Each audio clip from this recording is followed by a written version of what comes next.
If anybody's there, be patient. I am just trying to sort everything else here and get situated.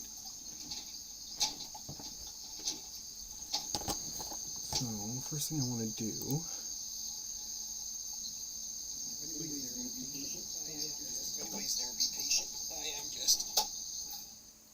That is going to start a feedback loop of epic proportions, so let's stop that right now.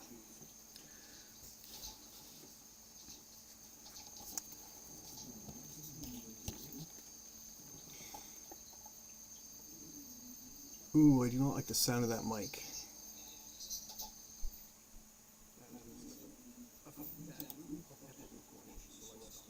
Let's do this, see if I can find Christmas lo-fi.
Alright, hopefully that's okay. I can't really hear anything. And if you will forgive me, I got one more thing to do,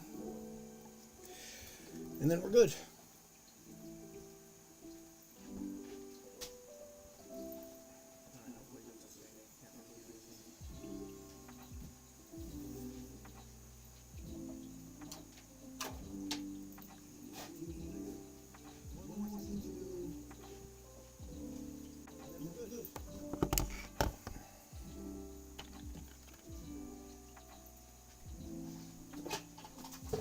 I've just got a bunch of like crafting stuff around this table that I don't really need around this table right now. So just let me move some stuff around.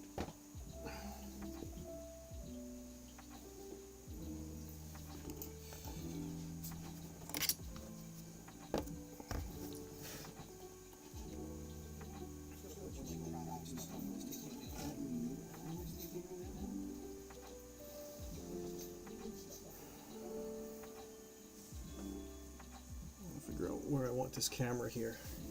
There is quite a delay.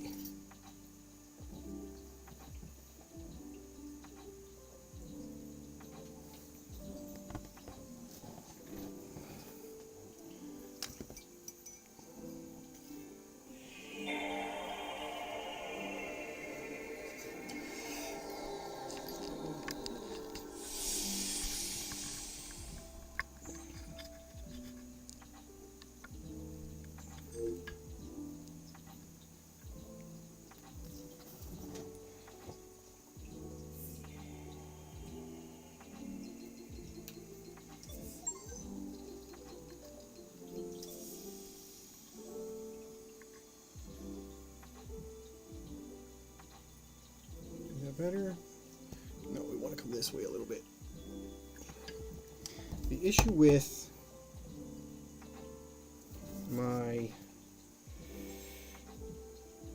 what is going on?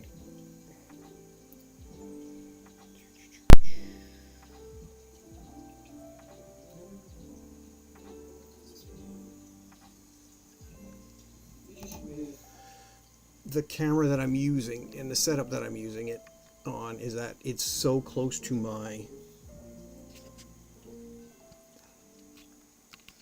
light, that it often gets hit.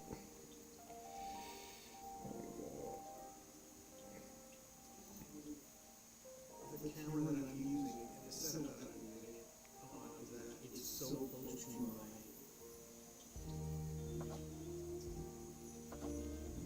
light.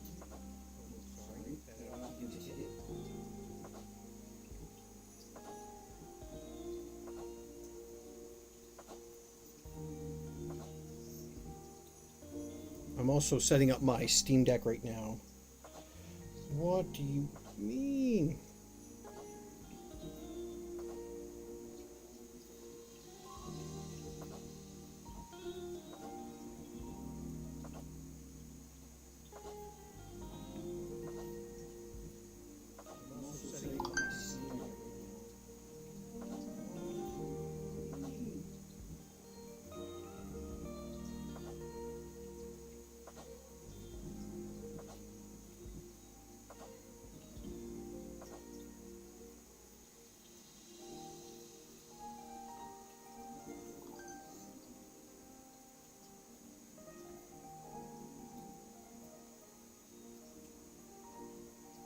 Okay, let's try this again.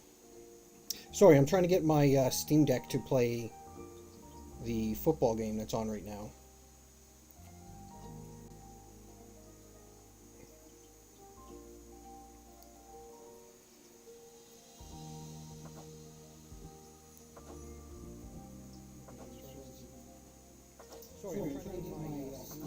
And nobody's here anyway, so it doesn't really matter. I'm essentially doing this on my own.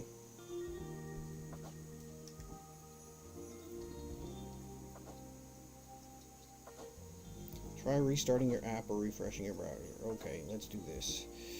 Why is there a million fucking notifications on my Steam Deck?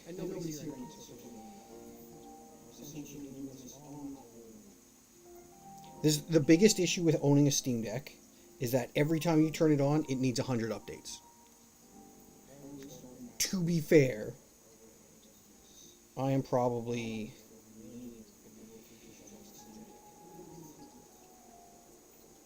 See, well, I've got... Okay, let's try this one more time. Let's try this again. Okay, got it. Fuck off. To be fair.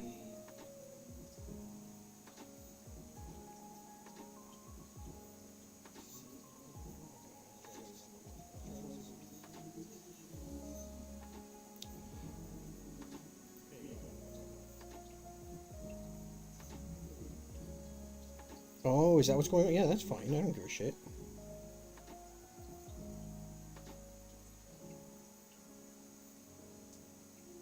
Alright, we're working on that.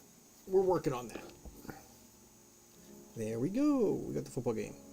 So, fair enough. The Steam Deck was telling me, like, I had to enable DRM in order to watch the game. Which is fair, because, like, I'm sure they don't want me streaming it to other people. So I don't got a problem with that. We're replying to the Discord.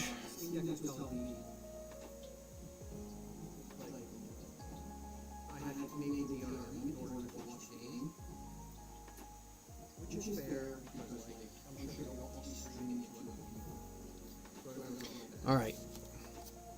So... how are we looking here? The light's not great. I do apologize for that. My stream is minutes behind, so this is going to be annoying for me.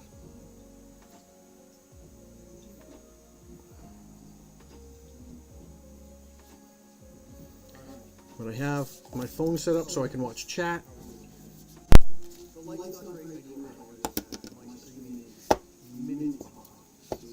But this is okay, I think. Let me hold my mini here, see what you guys see while I paint.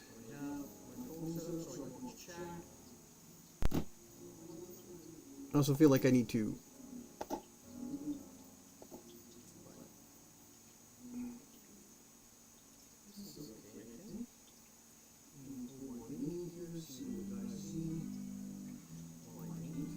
so now I see this a lot brighter than you will see it on camera. And that's, for some weird reason, way out of... Can I just lift it up? I apologize for the horrible things that's likely going to do to the sound.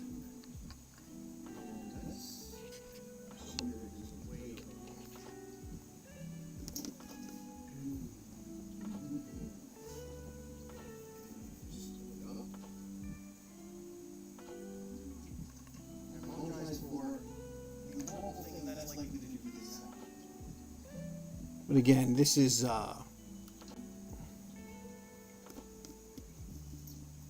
last minute. Give me a second. Excuse me, sorry. I have to go get water to paint. And I'm going to get a drink.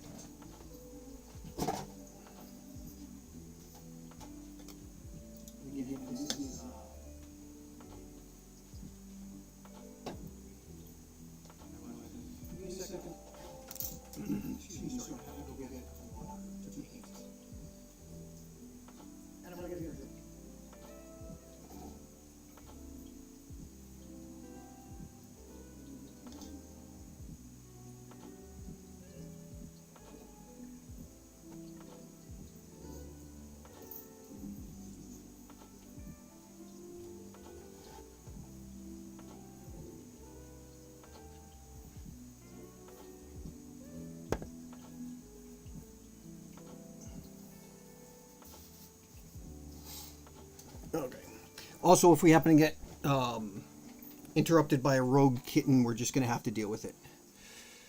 So, essentially what we're going to do is, you see this guy here.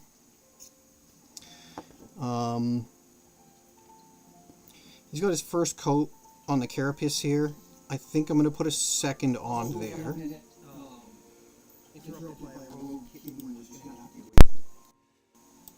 So, hold on.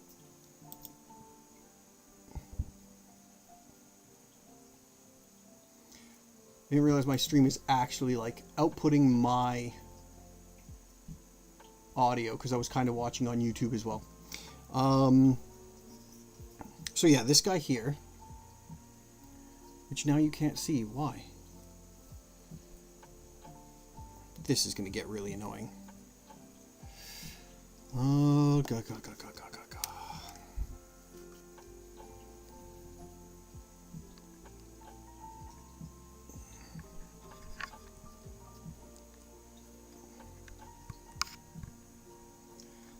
The biggest problem I'm having right now is, you know, those like wire arms you get for things, for like cameras and whatnot. That's what I'm using on this, which is fine, but like you try to adjust it and it has that spring back effect, and it's very annoying. So I apologize. Anyway, what I was saying is, so the carapace pieces here I've already done on this guy. Now I have 1, 2, 3, 4, 5, 6, 7. Hold on.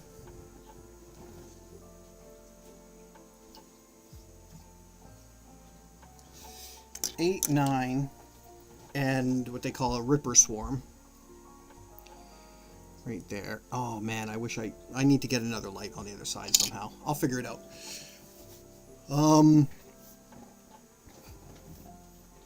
And then I've got this guy who Jeeper decided to steal for a while, so he went missing and didn't get his base coat. So that's going to happen at some point here. Oh, Buffalo's ahead. Buffalo's ahead. I'm not going to lie, like, I'm not a Chargers fan in any way, shape, or form. I am one of those people that wishes they would actually move out of the Rams stadium. I like Brandon Staley as a coach. I think his team really let him down. I'm not saying he was a great coach. Probably wasn't. That's fine.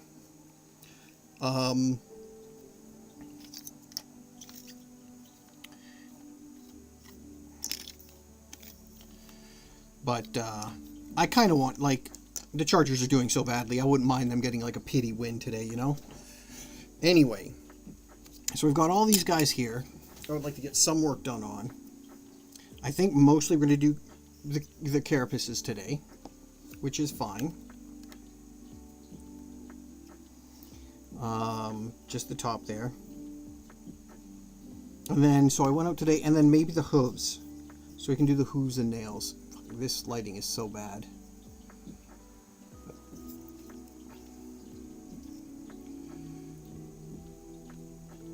So we'll give that a shot. There's a dog in my room now, and that's fine. Honey, what are you doing? Honey, get out of here. Stop snooping.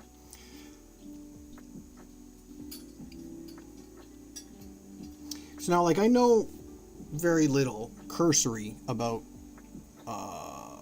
Warhammer. So the colors I've gotten, all of this, these guys, I've got these guys, I got 4, technically 5 Space Marines. Because I got a starter set. Here, I'll show you the kits that I have. Hopefully I can get them to focus under the... So I got a starter set.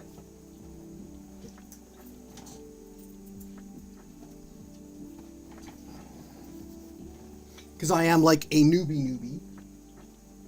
Go upstairs. Go upstairs. Keep going. So this here, Warhammer 40k starter set. I'll try to do a Star Wars scroll with it. You can see. And it's just Space Marines versus Tyranids, blah, blah, blah. But in it, you get all those Tyranids, the Ripper Swarm, you get all of these Space Marines, you get 6 die, and you get some paints and the things to clip out the miniatures. So I got that I'm working on.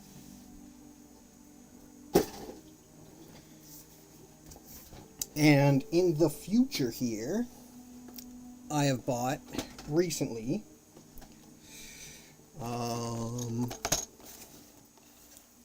these guys here, the Runtherd and Gretchen. So Runtherd and then Gretchen are like small orcs. So I've got that kit. I've got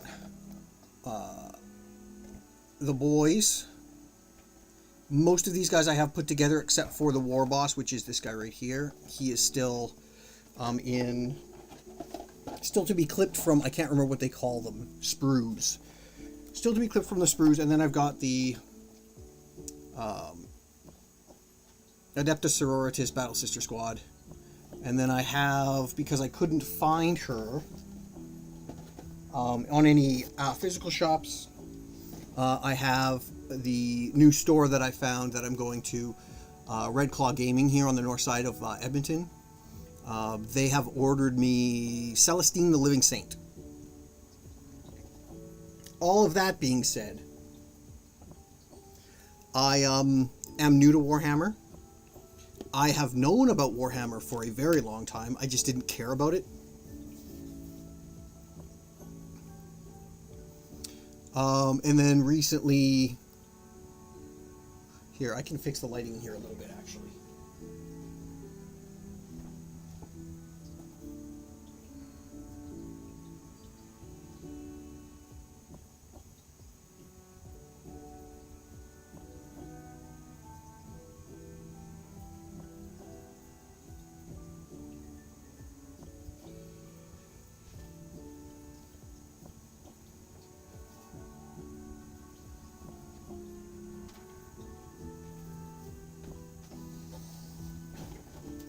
So there, that should be a little bit better.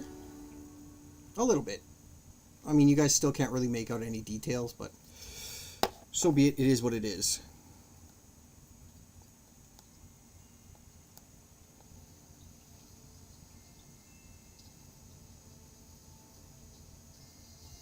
Give me a second, I'm just doing a sound check. So there, that should be a little bit better. A little bit. I mean, you guys still can't really make out any details, but so be it. It is what it is.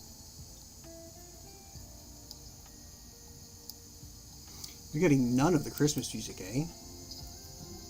Give me a second, I'm just doing a sound check. So there, that should be a little bit better. A little bit.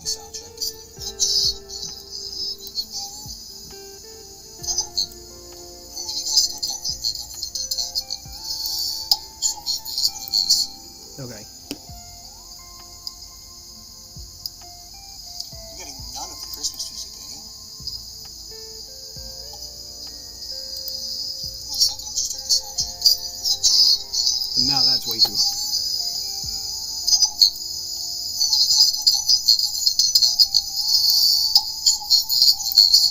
Okay. Let's do that. We'll try that. Oh. That sound is horrible. Horrible. But I actually want to listen to the Christmas music.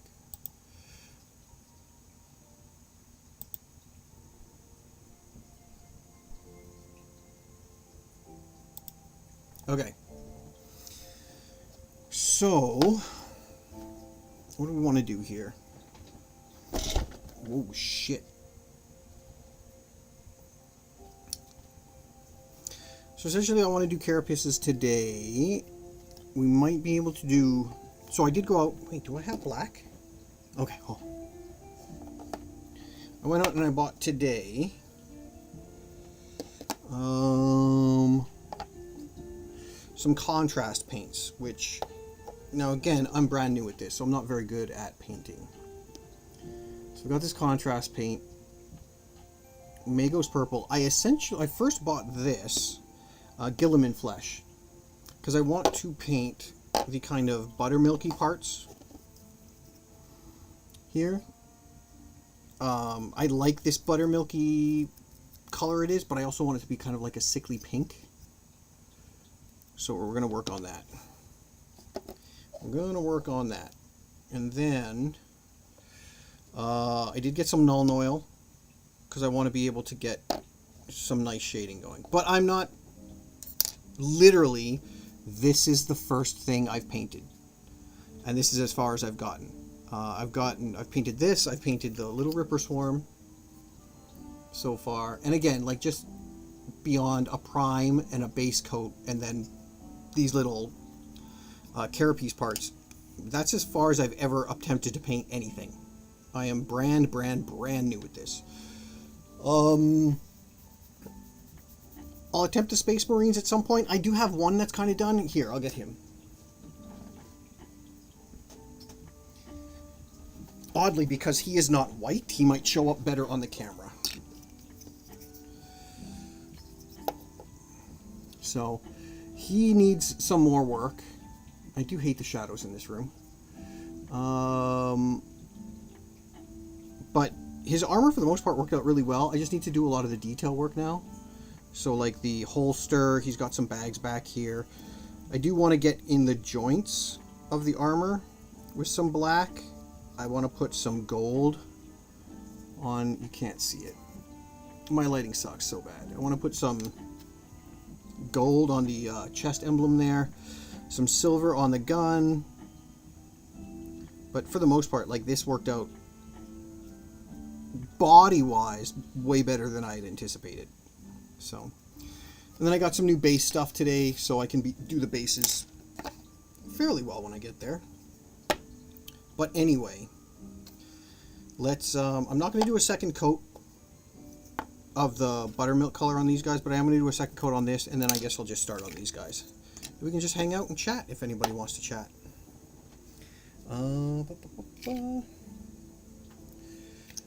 So, I'm very... Like I said, very new at this. I am, if my voice is weird, it's because I'm shaking a paint bottle. I'm still kind of trying to learn the ins and outs and the techniques of how well and how to properly dilute your paint. To thin your paint. Last time, it felt really good. But again, that was when I was using this Wrathbone base for the skin color of the Tyranids. But we'll keep playing with it. It's so far, I've actually really enjoyed it. I'll throw like a football game or a hockey game on in the background, and then I'll just play around, trying to teach myself this. I've watched a million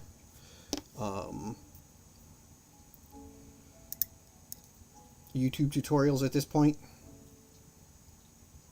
I do have an airbrush. I'm not at that point yet where I feel comfortable taking it out and using it, so that will not be happening.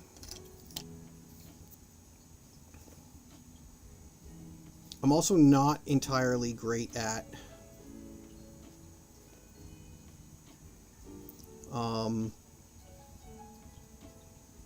keeping an eye on where the barrel of my paintbrush is. I almost always get paint right up to the barrel, which I know you're not supposed to do, but it is what it is.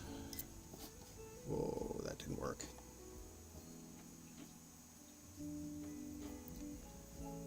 So we'll see. The one tip I got online that I saw that I liked quite a bit, get this water out of here, was I have now like too many things hanging over this desk that I don't know if I'm going to be able to do anything here. Is that what you... Oh, see? It's doing it perfectly. You see how the paint kind of pulls itself back in? That's what... and I wish I could give him credit. But one guy was like, the very beginning, when you're just starting painting, this is what you want. So this is what I'm doing. So we'll start with the second coat of this guy here. Yeah, way too much on the brush. Way too much on the brush. That should be okay. Here we go. So as far as like getting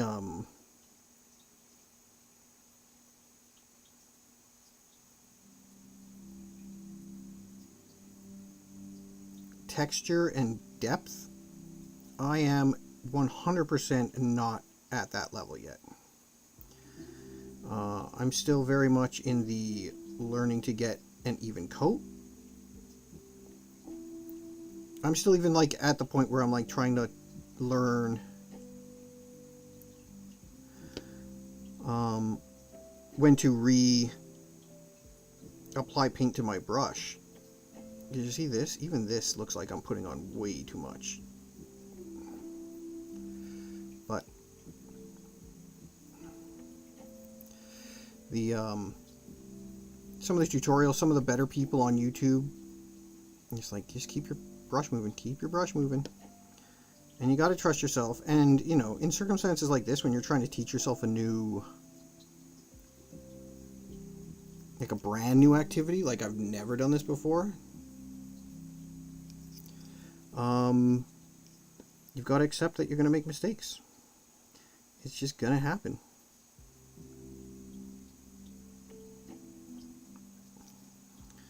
You know, a mistake, I don't know what the saying is, I've heard it a million times and I'm going to butcher it.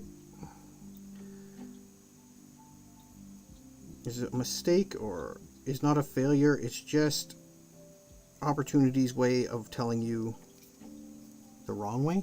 Is that how that works? Is that how that works? Anybody? I don't know. I do not know.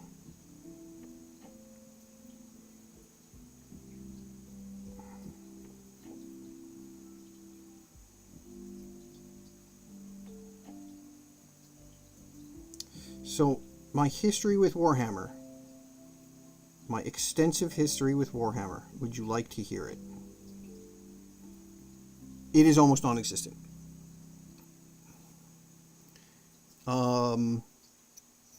Kind of just getting into it, to be completely honest. Mostly so, being a Zack Snyder fan, being a fan of Zack Snyder's DC work, and yes, we exist. Yeah, this isn't. Finding it, not Zack Snyder. Well, yeah, okay, yes. So Zack Snyder, but Zack Snyder hires Henry Cavill to be Superman. Cavill stars as Superman in what, 3-4 movies? And in following Cavill, he starts talking a lot in interviews about Warhammer. Now, I've been aware of Warhammer for a very long time. I just never gave a shit because it's very... yeah, see, I got too much water in here now.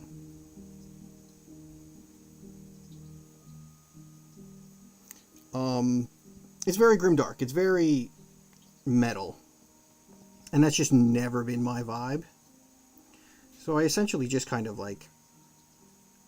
I don't want to say laughed it off, but I just didn't pay any attention to it. I ignored it. Didn't care.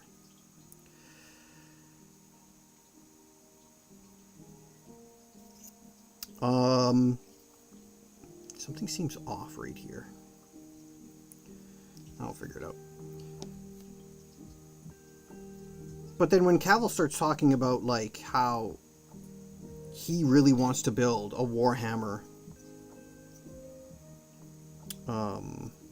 extended universe, and he's insanely passionate about it. I kind of get interested. I'm like, all right, maybe there's more to it than what I thought it was, and almost always the case, by the way. I get arrogant about things about that you don't know about, and then you learn about the intricacies, and it's like, oh, you know what? That's actually pretty interesting. Anyway, I look a little deeper into Warhammer. And I'm like, cool, I'll keep an eye open for whenever Cavill gets his projects off the ground. Oh, I realized I missed this the last time.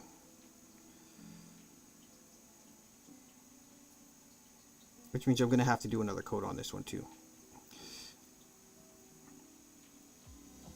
And then that's kind of the end of it for months and months and months and months. And then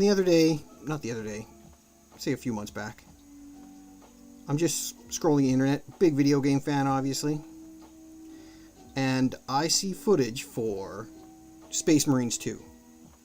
If you have not seen footage for Space Marines 2, Warhammer 40, I keep saying 40k. People will hate me for it because they would prefer I say 40,000, but whatever. 40k is easier to say. This is not working out here. Okay, that's going to have to be a second coat kind of thing. And the footage of that game honestly blows my mind. Every time I see something new, I cannot wait to play that game. So I'm like, okay, that game has now excited me enough that I am in. I want to know more about the universe. Luckily, we live in the internet age. If you want to know anything, you can just go on the internet. So I go on the internet and I start looking into, like, the actual tabletop. How do you play the game?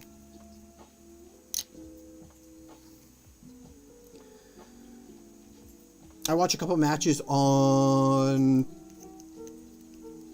Damn it, I can't give them credit. Play something. There is a YouTube channel where they do 40k, like 40k in 40 minutes is what they call it. Fantastic channel, really fun. So I watched that, start getting into the intricacies of like the tabletop. And that's really cool. Now, because they're playing the tabletop, they're also teaching you about the factions. And then that's when I really started like, oh, I might actually really enjoy this. When you start learning about like the Necrons and the Tyranids and the Orcs. And the more I started learning about the Orcs, which is funny because the Orcs were a thing that initially really turned me off about Warhammer. And then the more I learned about them, the more I'm like, I fucking love these guys. But anyway, started watching like 40k in 40 minutes. And then there's a number of channels on YouTube that do just lore stuff. And they do like really dress it up, high production value, all that stuff. It's really fun to watch. So for the last little while, I've just been really deep in it.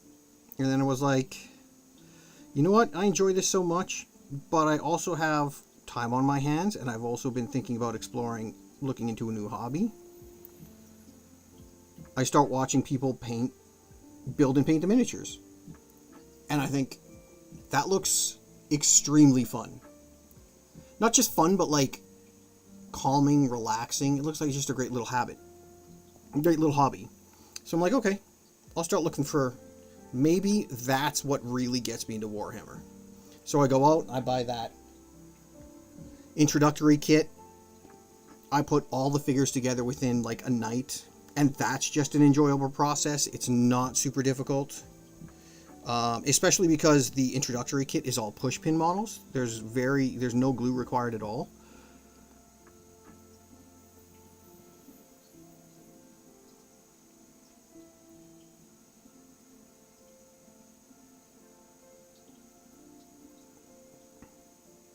So I do that, and then I'm, at that point, kind of hooked. I'm like, that was fun. I would like to do that again. But I like to do that in factions that I am more interested in. I really don't think I got this paint mix correct. It seemed fine on the first one, but it really seems very watery right now. So I go back to the gaming shop.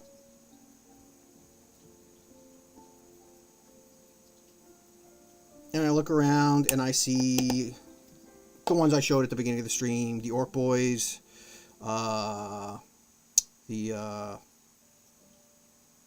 Sororitas, whatever it is. I buy those, I get them back. I open up the Orc Boys, gonna build some more. And it's really funny because that introductory kit, super easy to build, push-pin models, and all that. Orc Boys is like a step up, an absolute step up in difficulty. And I'm like, ooh, okay, interesting, but I enjoy a challenge, let's go. Damn it. My brushwork sucks, folks. It's really not good.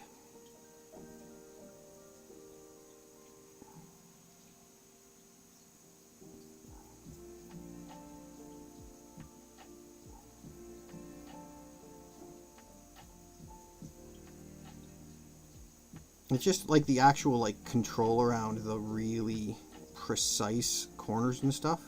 I'll get there. I'm also kind of rushing right now for the sake of the stream, I think, and not really concentrating on what I'm doing versus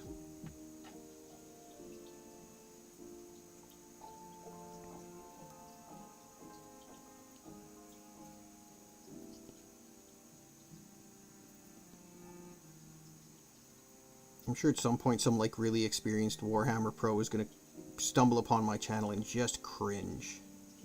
What are you doing, mate? The answer is failing upwards. This actually looks alright. Now that it's kind of drying a little bit on this side, it's kind of drying with its own texture. I don't hate it. Well, I hate what I just did there. And there. See, sometimes you just gotta leave well enough alone. Very rare YouTube stream. What's up, bud? I mean, my streams are entirely rare these days. But it is what it is. When you got time, you got time. I just don't have any time anymore. I've also got the football game in the background, so it's very easy for me to, like, do this and then ignore the fact that there might be one or two people in here versus, you know what I mean? Like, I'm gonna do this anyway. I'm gonna watch football anyway. Might as well turn the camera on, stream a little bit. If anyone wants to show up, drop by and say hi, they can. I really wish the camera work was better, but just basically dealing with the supplies I have.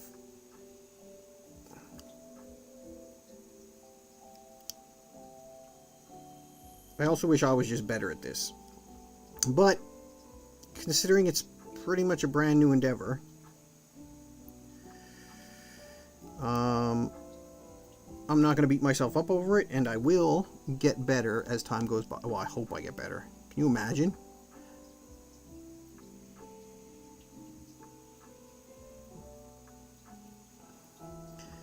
I'm really hoping when I eventually decide that I'm going to allow myself to use my airbrush, that I am much better at airbrushing than I am at manually brushing, because I'm not very good at the manual brushing. Luckily, the camera's bad, and you can't really see.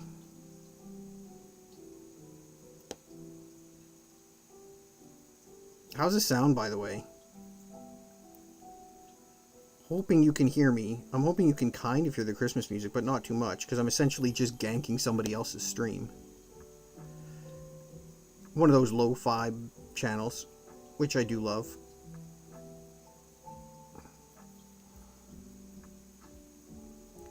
The sad thing is, I do have like an $1,800 camera. I just don't have it set up in any way. It's good, thank you very much. Still 1410 Buffalo, by the way. We're actually in the third now.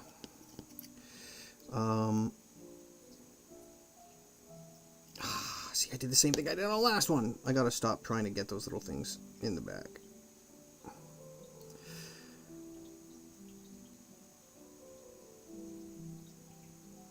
I'm not gonna lie. It's 100% that internet meme, man. When it comes to the Chargers, I'm not gonna lie. You got me in the first half.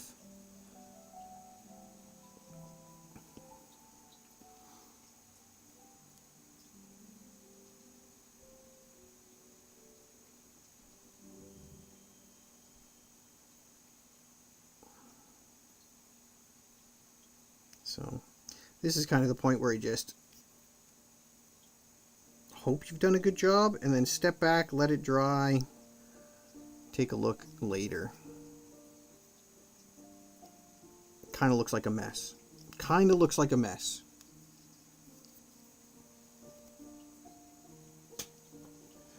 Oh, this is the Peacock exclusive game. I see, I see. I wonder if the streaming service I'm using is supposed to have it then. Because in Canada, like, I watch NFL through DAZN, DAZN. They're like a European company. They basically all own pretty much all the soccer streaming rights in Europe. People hate them because they are essentially a monopoly.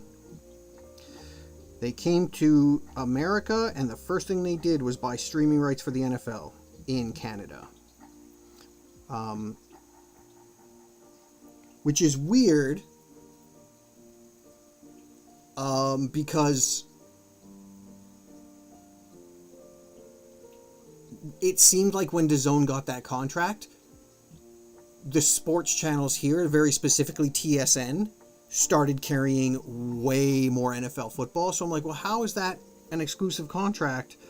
If like now, and like I'll be watching DAZN, and it'll have like the TSN, like a Canadian broadcaster's watermark in the bottom corner. So they're essentially just ganking our cable to stream it back to us. It's very weird. Very weird.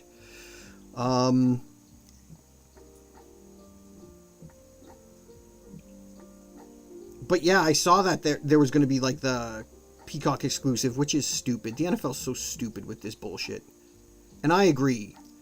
At least the NFL doesn't do what the NHL does, which is black out fucking half of their games.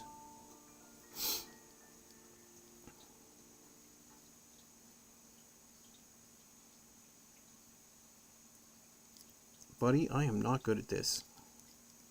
I also think I might be time for me to switch into a new brush. I might have killed this brush.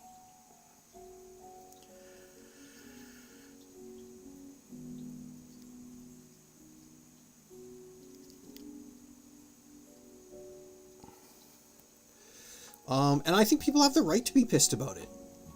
With all these streaming services. The thing what really kills me about streaming services right now, man, is, and I'm sure I brought this up on streams before, I saw this thing, it was like a mini documentary, years ago.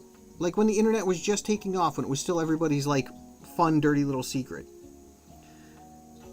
When the telecom companies and the cable companies, TV still thought it was the big boy on the block, and that there were no challengers, there was no threat. But I saw this little documentary, and it was how TV executives were planning to essentially take over the internet and turn it into TV. Change your web pages to channels, blah, blah, blah, stuff like that. And now it's like, it seems like every entertainment company on earth has their own streaming app. You have to pay for each one. Each one's $15 to $20. Like, it's to the point now, if you want all the content that you used to get on TV, you would pay more in streaming. Almost guaranteed. Like, it's ridiculous. For just to watch football, I want to say I paid $250 this year for DAZN.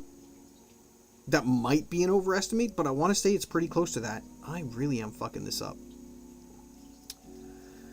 I'm just not... My accuracy is off, you know?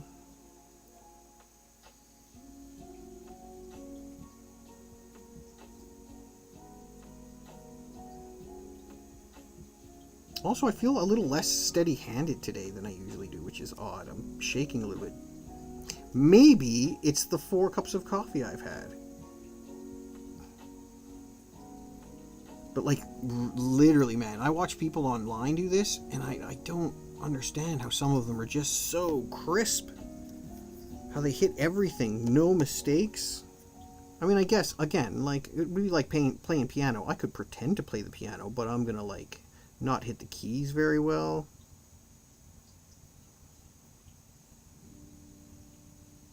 I suppose you eventually teach yourself those skills. People are high-fiving. I don't know what happened. Somebody just got sacked. Buffalo just sacked Stick. Oh, and he was on, like, the 20-yard line, so they were getting there. $250 for 15... Oh, no, and it's literally every game. From the beginning of preseason all the way to the Super Bowl, you get it all. You get every game. You can rewatch every game. I think they've now implemented that we get all 22 after the games are done. You get everything that the NFL Network puts out. So all those documentaries, all that stuff. Hard Knocks, blah, blah, blah, blah, blah. In Canada, we get it a night after you guys get it. I don't know why. It makes no sense, but that's the way it works.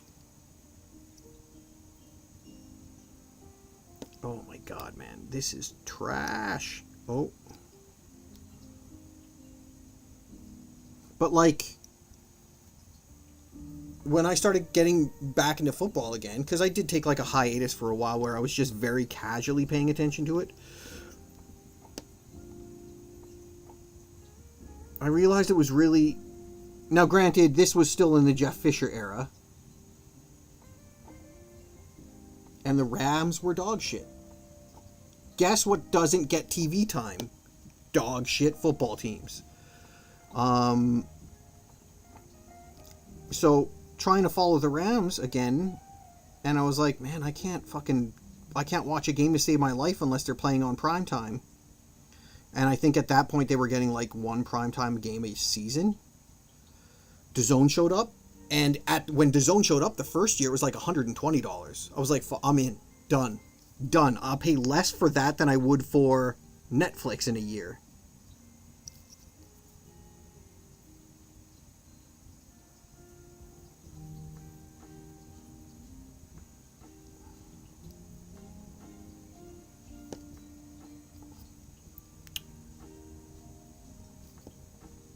Okay, well, that's a first coat. I'm definitely going to have to do a lot of touch-ups. Rams Super Bowl, the team that Jeff Fisher built. Not quite. I mean, the first Super Bowl, yes. The first Super Bowl we went to, for sure. The one where we scored 3 points, that was pretty much a Jeff Fisher built team. Pretty close. But, I mean, keep in mind, and this is why, like, with me, a lot of the Goff slander doesn't stand up. People are like, oh, I went to the Super Bowl and could only score, yada, yada, 3 points. Look what happens. They get Matt Stafford. They win the Super Bowl the first time they show up. Okay. Matt Stafford. And, like, Matt Stafford's a better quarterback.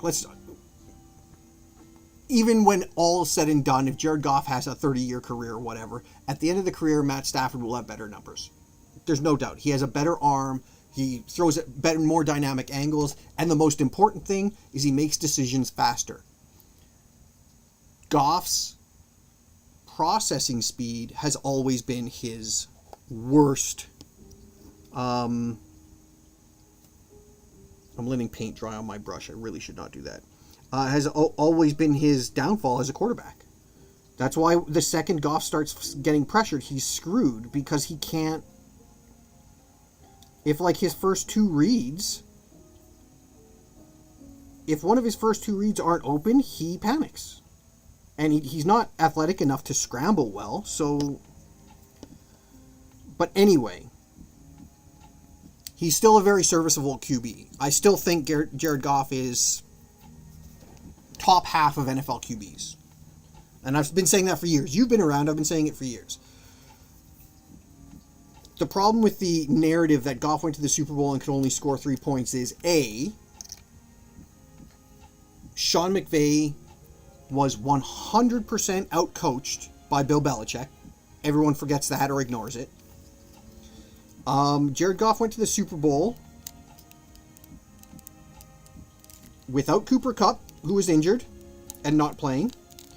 Went to the Super Bowl and had no running game. Todd Gurley, injured, not playing.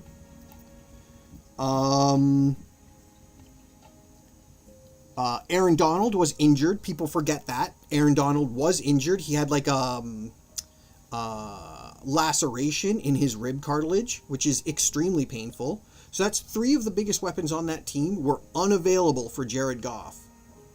And everybody blames Jared Goff for losing that Super Bowl, and it's fucking dumb. It's absolutely dumb.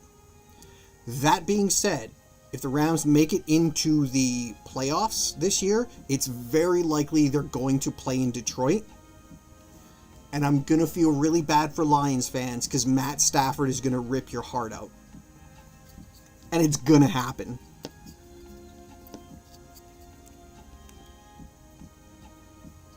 But again, that's if the Rams make the playoffs. There's a lot of football left to go. And I'm not going to get my hopes up quite yet. It looks good, I'll say that. It's looking very good. But a couple things have to happen. The funniest thing is, the Lions could throw their games against the Vikings, still make the Super Bowl, or still make the playoffs, and they would keep the Rams out. I'm very interested to see what San Francisco does the last game of the season. Because by then they should have clinched first overall and home field advantage all the way through the playoffs. And if they do that, do they play their starters against the Rams? Like, that's very interesting. Do they play their starters against the Rams and try to keep the Rams out of the playoffs, because the Rams are kind of a dangerous team right now, and might surprise a lot of people in the playoffs. So do you play your starters to try to keep the Rams out of the playoffs and risk your starters getting injured, knowing you're the 49ers, knowing how many times injuries have costed you success in the postseason?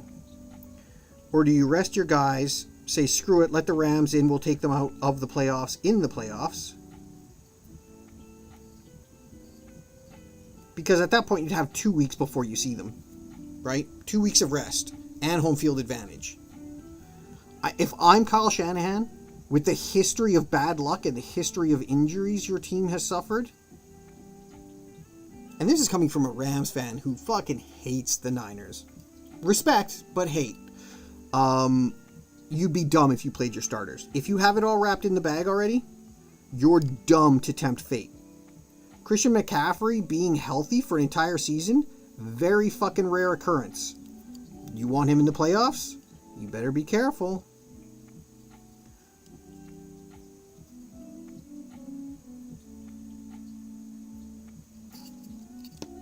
These guys are actually turning out really nice. I like this. This is looking good. You can't see shit. I don't know why. I'm very upset by that. I wonder if my zoom is working yet. See if I can get you a little zoom here.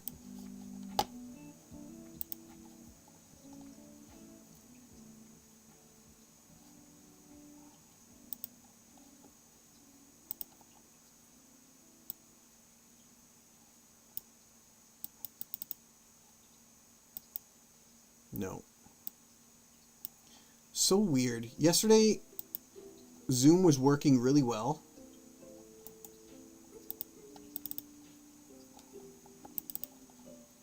And I could zoom in and out on the fly. And today, not happening. Which sucks, because I would love to be able to give you like a much better view of that. Because I'll be honest, man. The stream absolutely not doing any justice to these miniatures or the paint. I'll be honest.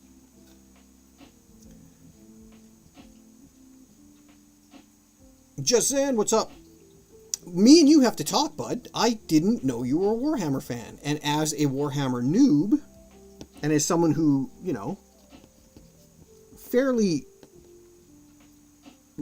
What a goal line stop! Oh my god. As someone fairly new to the universe, I would love to know somebody who is more experienced. Do you actually play? Because that's my whole thing, is like, at this point in time, even though I've watched matches online, 40k and 40 minutes and whatnot, I've kind of got no real interest in playing. I mean, I might. But to me, like the model building, and the stories and the lore and everything, to me, that's like the really fun part right now. I'm reading the Horus Heresy. Heresy of Horus, whatever, you know what it is.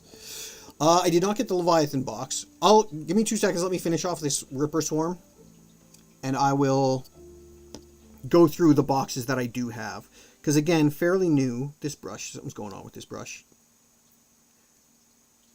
I think...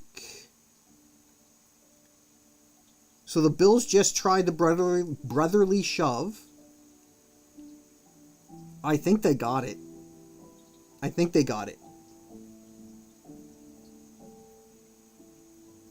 Yeah, crazy second effort. I'm sure they got it.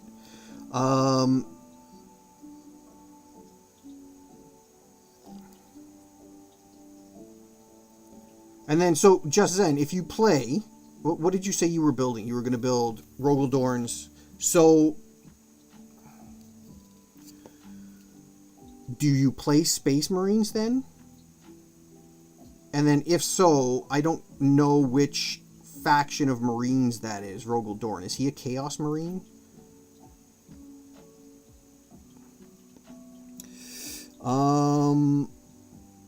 I've played a few games but not super experienced. Okay.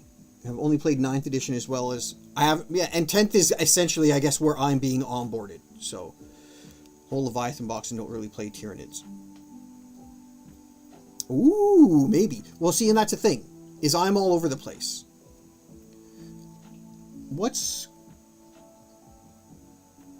I just noticed that, like, the stream camera is absolutely not the same as what I am seeing right now. It's very, very off. So you haven't been seeing half of my painting. That's okay. I'll just readjust. Imperial Guard and Necrons. Well, the Necrons gift kind of gave you away. So I get that. Mad respect. I would probably play Necrons. They seem very interesting to me. I'll go over... I'll tell another story about my... Or I actually didn't even finish where I was going with, like, how I am getting into Warhammer. At this point, I think I'm basically dry brushing, so...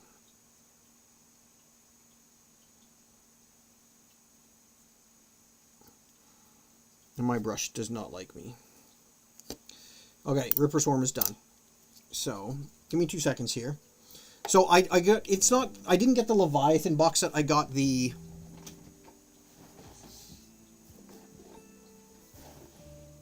Let me move my paint water to make this easier. I got this, which is the... I'm going to do a Star Wars crawl here. Warhammer, just the introductory set.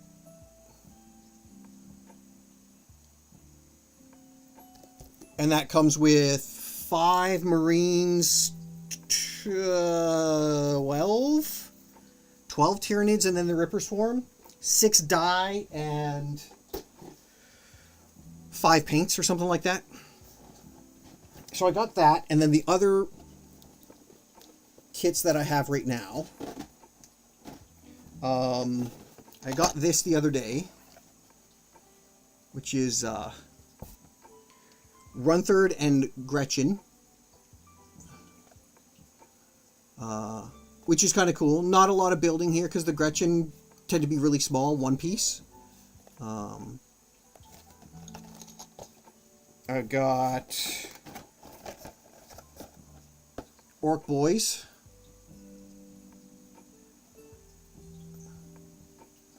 So far, this guy right here, I'll actually go get him. That's been my favorite mini to build so far. I really enjoyed building that one.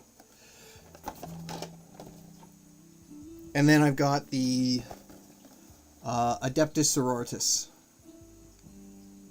And then, like, this is one I picked very specifically just because they look fucking cool. And then I got the gaming place that I'm going to now. They ordered me Celestine the Living Saint, who is kind of a...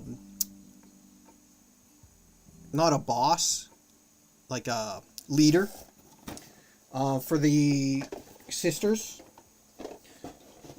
So that's exciting when that comes in. Now, I've built a few of the boys. I built all the Marines. Let me see right here.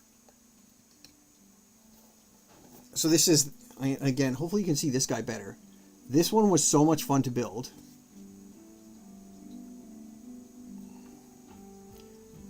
Just because, like, you've got the bullets going into the automatic. You got the bullets feeding off of his backpack. He's got that nice top knot. He had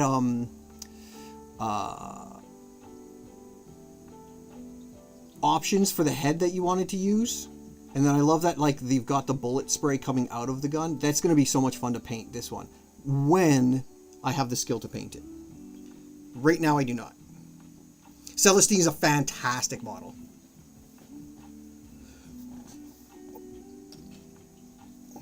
Well, and again, that's where, like, I'm in a weird place with Warhammer right now. Oh, man.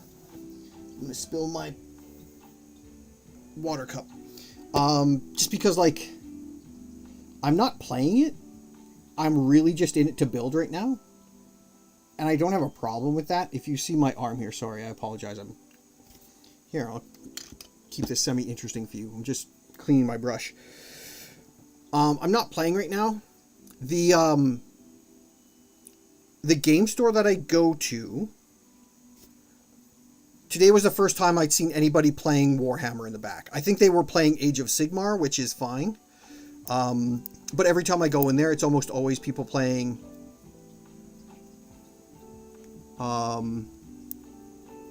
Magic instead.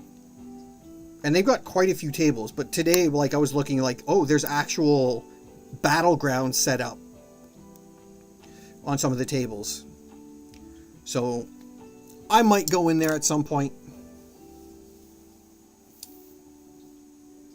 The orcs. Okay, so let me go get a drink. Take like a 2-minute. Bills are winning 21-13, by the way. End of the third quarter. I'm going to go grab a drink, and then I'll come back, and we'll jump into, like, how I got into Warhammer. How I'm getting into Warhammer, because I'm by no means an expert or anything. And then we can, you know, compare notes. Because orcs, for a very long time, are what made me not like Warhammer. And now I'm kind of a huge fan. So, I'll be right back.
Okay.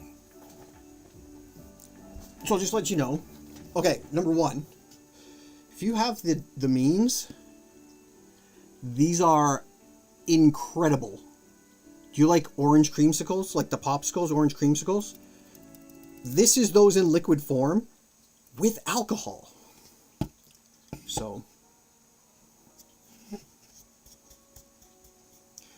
fine for people who are more interested in the modeling than the playing, Kill Team is always good because it's much lower cost entry. So, just then, one thing you should do, I was watching it earlier, go on YouTube, there's a channel called Warhammer, Poor Hammer. He just did a video today, it was an update on, they're coming up with their own game mode, and it's a horde mode. Like a co-op horde mode, and it sounds amazing. And as far as I know, they're giving away the like the rules and everything online. But take a look at that. That might get me into it. Okay, so really quickly, known about Warhammer for a very long time. Never gave a shit about it because it seemed like too heavy metal, too hardcore, too dark, too almost try hard in a way. Had I realized it was from the UK, I probably would have been less... Ignore all the scratches on my hands. I have a kitten. I have a brand new kitten.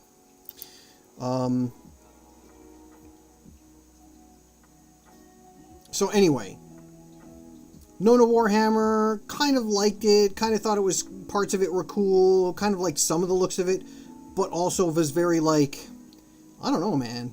Something about that game seems very fascist and racist. Diving into the lore lately, it is, in a weird way. It's very much like humanity kind of like in complete and total conflict with everything else in space, so humans become very xenophobic, as in like actual like hatred of aliens. And it's fascist because we've deified a man, well, I mean, the Emperor of Mankind. The lore of Warhammer is so extensive. Essentially, we made a god of a man who didn't want to be a god. And now the entire human race is like weirdly,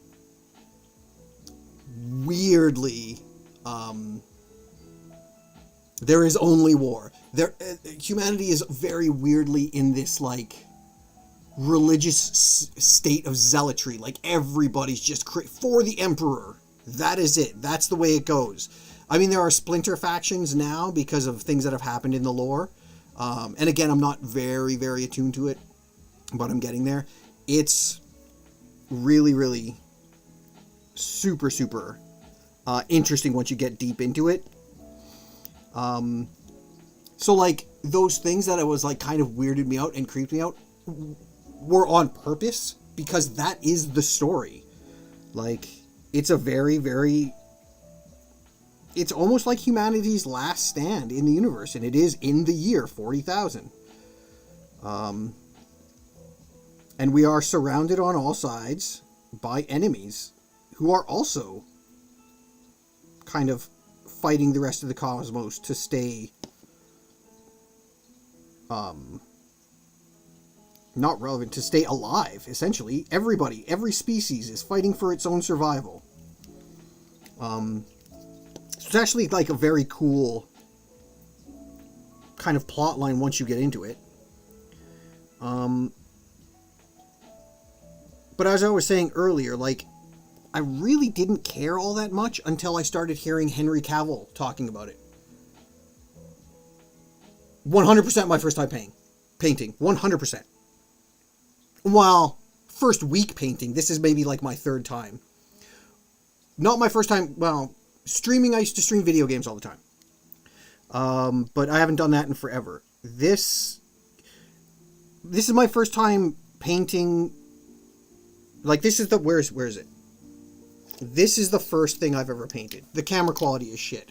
So you probably think it looks better than it does. It really doesn't. It's bad. But I've been watching hours upon hours upon hours of tutorials. So I have some of the theory, I guess. Yeah, 100%. When I get into a hobby, I kind of go overboard. Hence why I have like 3 different sets of factions of Warhammer right now, because I'm new to it, but I'm diving head first into it, if that makes any sense. And I mean, craft supplies are cheap. The starter kit that I have came with paint, so that part was covered.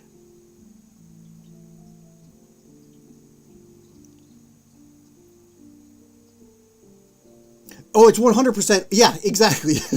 I do have an airbrush. I have not. I took it out and I pressed the trigger on it. I haven't even plugged in the compressor yet. But it's like a really cheap, like Amazon model. I was like, what is kind of good quality for someone who doesn't know what they're doing? And there was one that kind of, for like $40. So, but there's like, I don't know how I would use an airbrush on this, because these, I'll be honest, when I first opened these up and I started to build one, these were way smaller than I thought they were going to be. So I don't know how I would be able to be in any way precise with an airbrush. I might use them for like priming, I guess, or base coating, but why does this guy seem loose? Because he is. But like priming, I kind of just use the big shaker cans of primer, and it seemed to have worked really well. The painting with a brush is 100% a lot more difficult than I thought, because again, the models are way smaller than I thought, so actually controlling anything with a border, and I don't have the steadiest hand, so it's, I mean, I enjoy the process.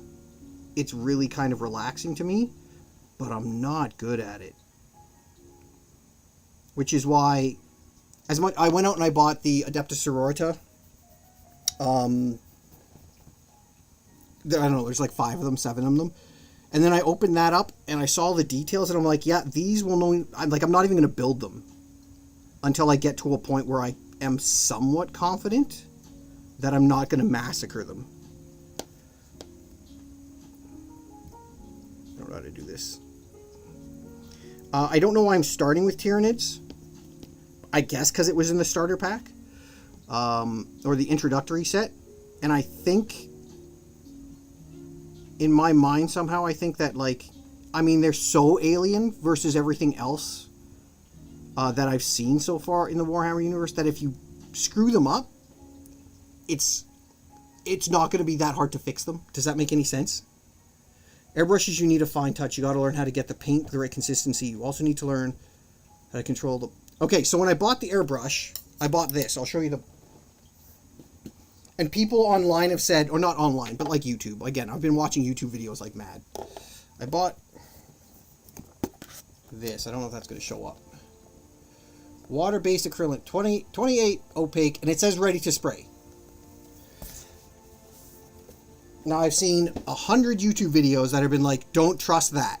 They're not ready to spray. I'm like, okay, sure.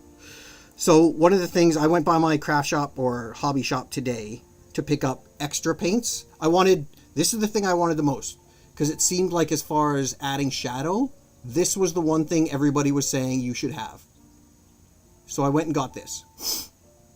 While I was in there, I got some little fake bushes, because I actually really like the stuff people are doing with their bases. As far as like adding sand and bushes and stuff to them. And then, so while I was there, I was like, hey, do you have airbrush thinner? So I ended up walking out with that too. Although, I'm probably never, that airbrush probably won't be used for months. But, we'll see. We'll see. I think I really need to learn how to, can you reform paintbrushes? Because this one already, like, the tip is starting to disappear. Does that make sense? Not disappear. Deform? Shit. Null oil is amazing. It's such a crutch. I'll use it. That's what I need. I need crutches.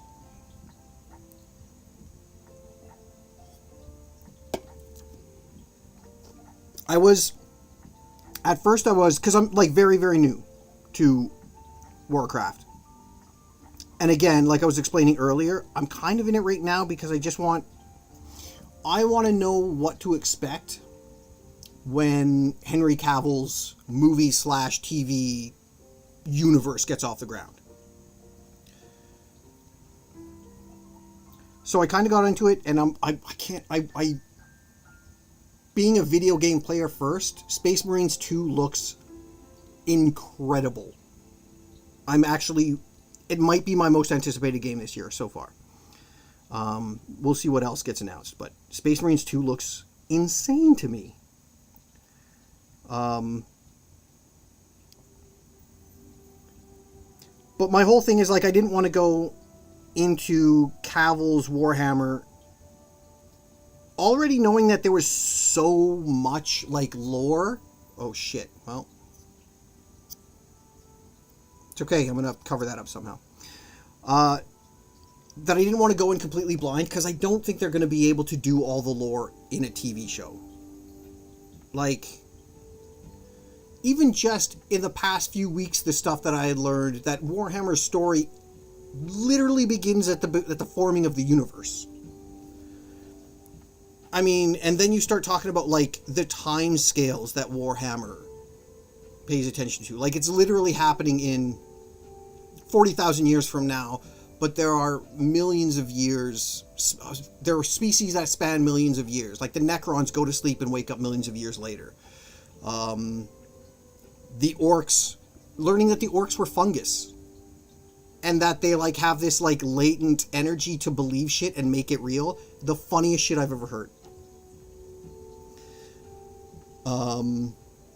Best way to keep your best way to keep a paintbrush tip is to never get the paint or water past that. You see, and I'm horrible. You can't see it, but it's, like, right up to the barrel. And I know I shouldn't do that, but I don't know how not to do that.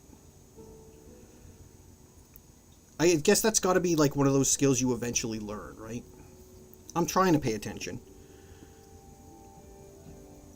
Cavill mentioned Gilliman, and I don't know who that second person is. Ivrain for the show, so it will probably follow Dawn of Fire novels. So, one thing I heard the other day is that Cavill is now, it's like it's not just a TV show. It sounds like what was going on behind the scenes, why it hasn't been worked on in like 2 years, is that between Cavill, Amazon, and Games Workshop, there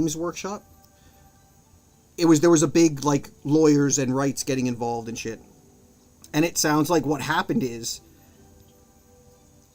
within the last couple of weeks, Games Workshop has finally given all of the movie and TV rights to Amazon, who is now working in conjunction with Vertigo, because I guess Vertigo does Warhammer comics. So Amazon now has all of those rights, and from what I understand, Henry Cavill now has full carte blanche to do whatever the hell he wants with the universe. So he wants to do major motion pictures, like actual, like, 2-3 hour movies, and he wants to do series that tie those together. So he's thinking full universe. Which you kind of have to. And I know everyone, like, rolls their eyes now at, like, connected universes because everybody is tired of Marvel and kind of oversaturated. But, and again, just like the last few weeks of paying attention to Warhammer, for a few weeks, I would say 2 months. Maybe 2 months I've been, like, diving into this. I bought the introductory set off of Amazon 4 weeks ago, put it together over the course of 2 weeks. I started painting, unless you count priming, because I primed all of the stuff over the course of 2 nights, and then I actually, like, set up a paintbrush and everything, and actually tried to paint last week. It was the first time I tried to paint, and that was this guy I keep going back to, who probably looks better than he should, but still doesn't look great. So, I don't know. We'll see. I mean, looking into like techniques like slap chop and all that stuff, and I don't really understand the fundamentals. I just understand that they're like, oh no, it's so easy, and then at the end of the video it looks amazing, and I'm like, yeah, there's got to be something else involved there. I also like, just naturally am not very dexterous as far as fine motor skills. Like, you should see my handwriting, man. I have joked on more than one occasion that I have the penmanship of a serial killer, and it's not far off. It's horrible.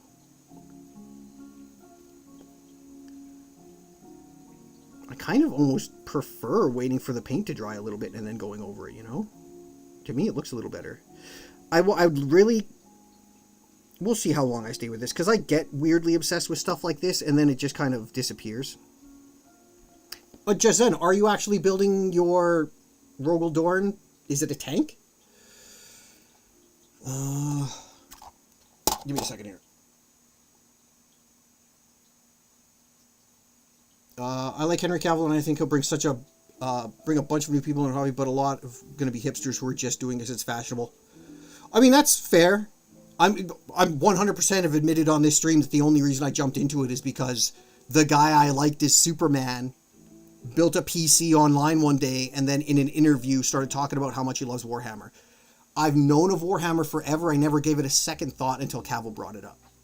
So, you think I need to watch Tabletop Ready? He's got very good paint guides. So, let me see if I can bring up my YouTube history and I'll kind of go through it and see which channels I've looked through. It's just a tank. I decided to build my Kasserkin Swad. Is that... And again, I'm going to get things wrong all the time. Is that the guy that the orcs like? The one human that the orcs like? That they believe is unkillable? If my stream stutters, it's because I've got 5 things going on in my internet right now. So I apologize. I'm just looking at my history to give you some of the names that I've been watching. And I'm letting the paint dry on my brush because that's always a good idea. Poor Hammer, I mentioned them earlier. But that's more just like watching, listening to like lore talk, and they've been talking a lot about 10th edition game updates. What they like, what they don't. And I also want to learn more about how factions play, because if I do ever get to the actual gameplay part of it, I kind of want to know which faction would suit me best. From what I've heard, I think I would probably enjoy the way Necrons play and Grey Knights. I think. I don't know. Perhaps the Sister Sororitas, but they sound really... It almost sounds like they're like very melee based, but also very weak. So I don't know about that. But I could be 100% wrong. Probably am. Don't quote me on that.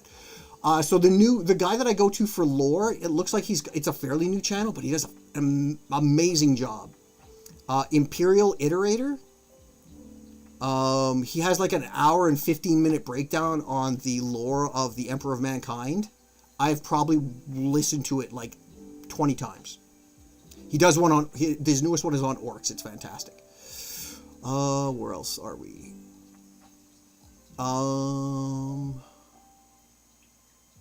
Oh, this guy here. Ninjon. I watch a lot of Ninjon's videos.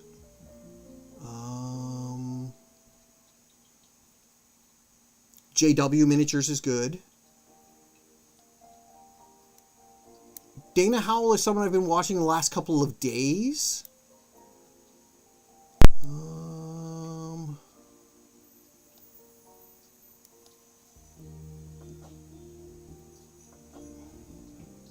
Auspex Tactics. I think I've watched a few.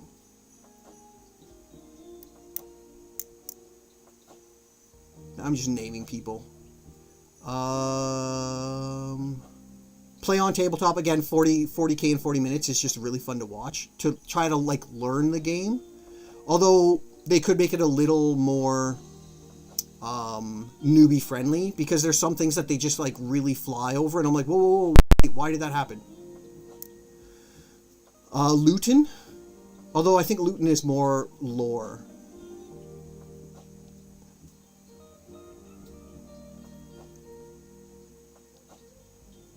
I don't think I've actually watched... What was that? From Where to Where?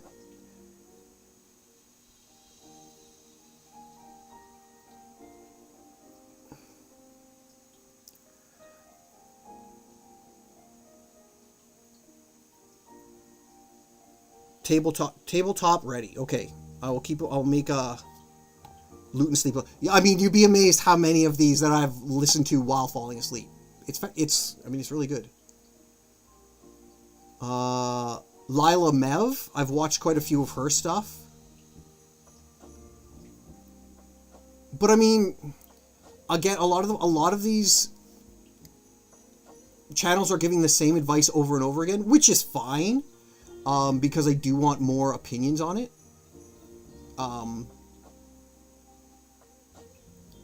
But there's a lot of... Like, what was the one I watched earlier? Slap chop versus air chop versus dash chop, chop. Like, and I was just like, I don't really understand the differences that are going on here. And it was just like, well, we're gonna... It seemed more like, well, I just want to shit on slap chop and show you that there are better ways. And I'm sure there are. But I don't, as a beginner, I don't... Realistically don't know. Airbrush Asylum, I've watched a bunch of videos, and that's mostly just airbrush maintenance and stuff, how to clean your airbrush. And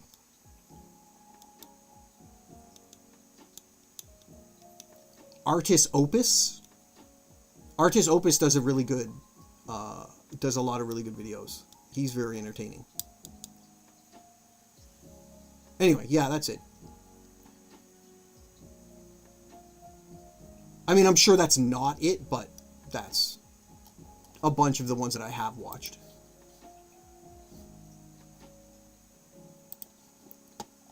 Okay, sorry. Forgot that stuff. Stick to basics. And that's what I'm doing. Right now I'm just paint. Just paint. Infinite and the Divine is really good. That is a Necron, right? Necron book series. I mean, I'm only like 35% into, what is it? The Horus Heresy. Here, I'm going to get my contrasts and my paints mixed up here. It's about to happen. You just wait. And this is... Oh, that's not dry yet. Okay, good. So I bought contrasts today. This is not done yet. And I got contrast today because I wanted them to, like, you know... So I've got this guy painted. It's kind of like a sickly buttermilk color for the skin, but I wanted the crevices to have kind of like a sickly pink color. So I went out and I bought these two. Magos Purple and then Gilliman Flesh, which still doesn't look anything like it did when I ordered it online, but that's fine.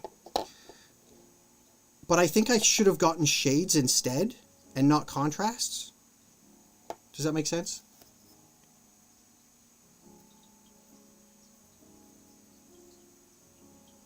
We'll see. We'll see. It's a learning process. I'm okay with it. So now, the thing that's really surprised me probably the most so far is legitimately how expensive the model kits are. It's kind of absurd.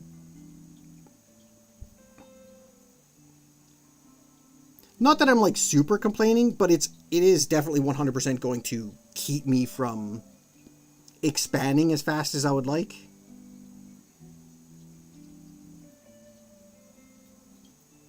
But I guess I'll just look at it as an opportunity to really slow play my painting.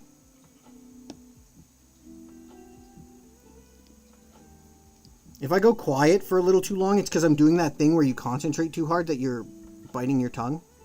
And I look like a fool. That Gilliman Flesh did not look right. It's like, why is it red? It's almost like a rust color. When I ordered it online, I swear to God, it looked like a very light flesh tone. This looks almost brown. So I don't know.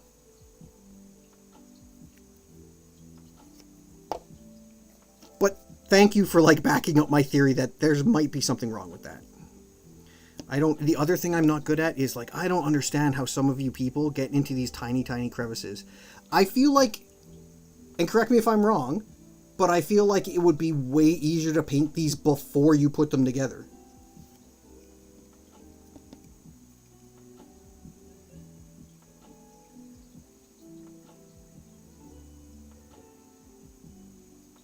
Oh my god. There's too much water in my paint now. I'm so not good at figuring out how much paint is on the brush. And it's right up to the barrel again.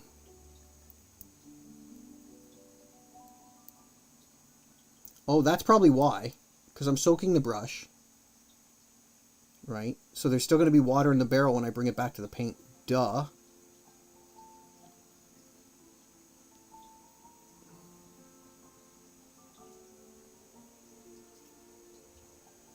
So the one thing I am, like, kind of looking forward to is if I stick with this. Like, keeping one of these guys, well, obviously this one, because it's the first one I've done. But keeping him, and in a year from now, comparing this paint job to what I'm doing in a year from now.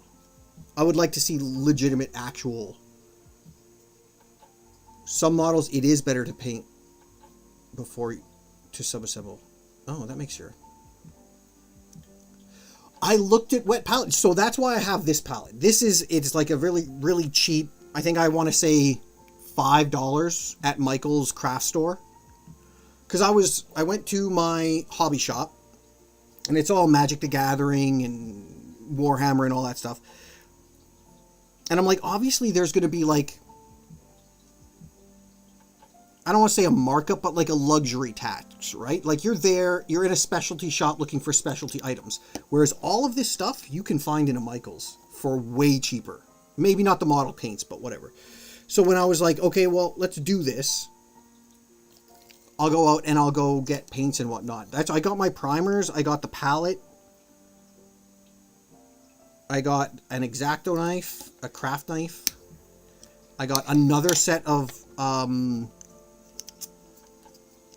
brushes, all for like $20.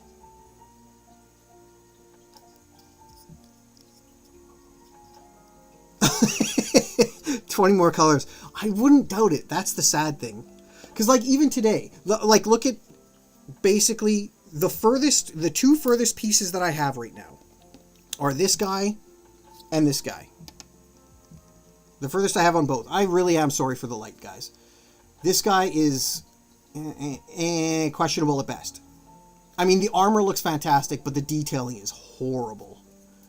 The spillover on this thing, the Mark of Purity, bad. I don't know, I don't know if it'll focus on it. It's so bad. But, like 20 colors, I would love to. I would love to look at one of these one day and be like, man, I made it look like it's alive. But I'm having trouble with 2 colors.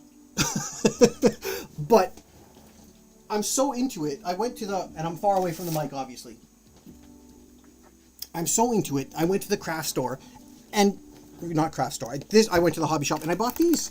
I didn't need these. I'm nowhere near doing bases yet. But I have like... So again, new kitten. I'll keep bringing up the new kitten. I have a new kitten. Kitten has a litter box. Litter box has litter. The litter is like the coolest, like gray, rocky, like very small. And I'm like, that's perfect for the bases. Perfect cover for them. So like I'm already planning ahead, and I'm not even good at the steps I'm doing. 3 pounds on a tub of Wasdaka red just to paint a single dot on every one of your Tyranid eyes. Don't get me started on the eyes, man. Like, I can't. Well, I'm not going to try now, but like I can see it, just a dot, and you have to be so. No. We'll see. It's going to be an interesting process.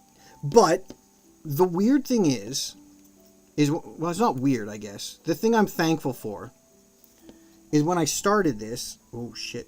I gotta pay attention to what I'm doing. I actually did not mean to touch him yet. I kind of just gave myself the freedom to fuck up, if that makes sense. Like, you're trying something brand new for the first time. Don't expect to be a professional and just enjoy the process. And so that's kind of where I am mentally right now. Which is why, like, I look at these and I'm like, they're bad. They're bad. Holy shit. Chargers are winning 22-21, by the way, now. 4 minutes to go in the fourth.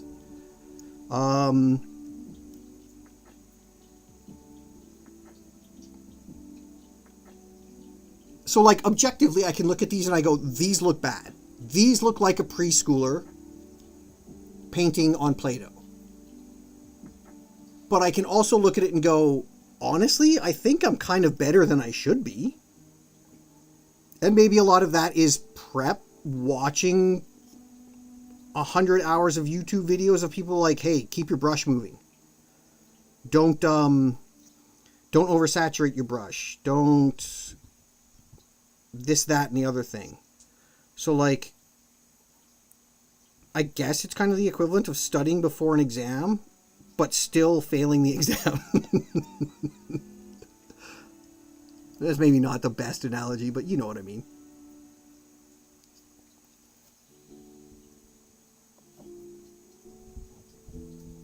They aren't bad. They're nowhere near tabletop ready.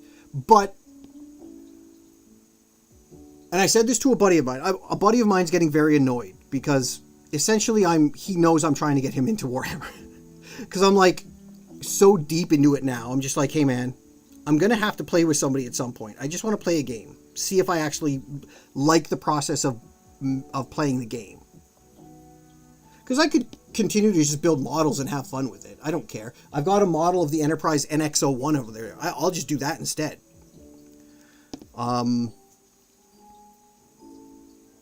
But I like RTS video games. You know what I mean? I like board games. I like tabletop. So I wouldn't mind, like, legitimately just giving gaming a shot. But it's not, the weird thing is, even though Warhammer is a game at heart, like that's where it started, that's not where my priority is. I legitimately, to this point anyway, got into it because I was just like, I wouldn't mind trying to build a couple models and paint. That's it. That was my priority. Just get him into Kill Team. I think I could probably get him into, and again, I mentioned it earlier, the YouTube channel Warhammer. Sounds like they're making their own game mode. And it's a co-op horde game mode. I don't know why I'm having so many troubles speaking right now. And I think my buddy would be down for that. Because I know he was like overjoyed now that Halo Infinite has Firefight in it, which is essentially a horde mode, is it not?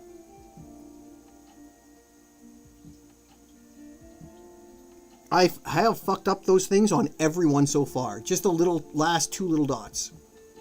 It looks better on camera than it does in person. I assure you. The paint is all over the place.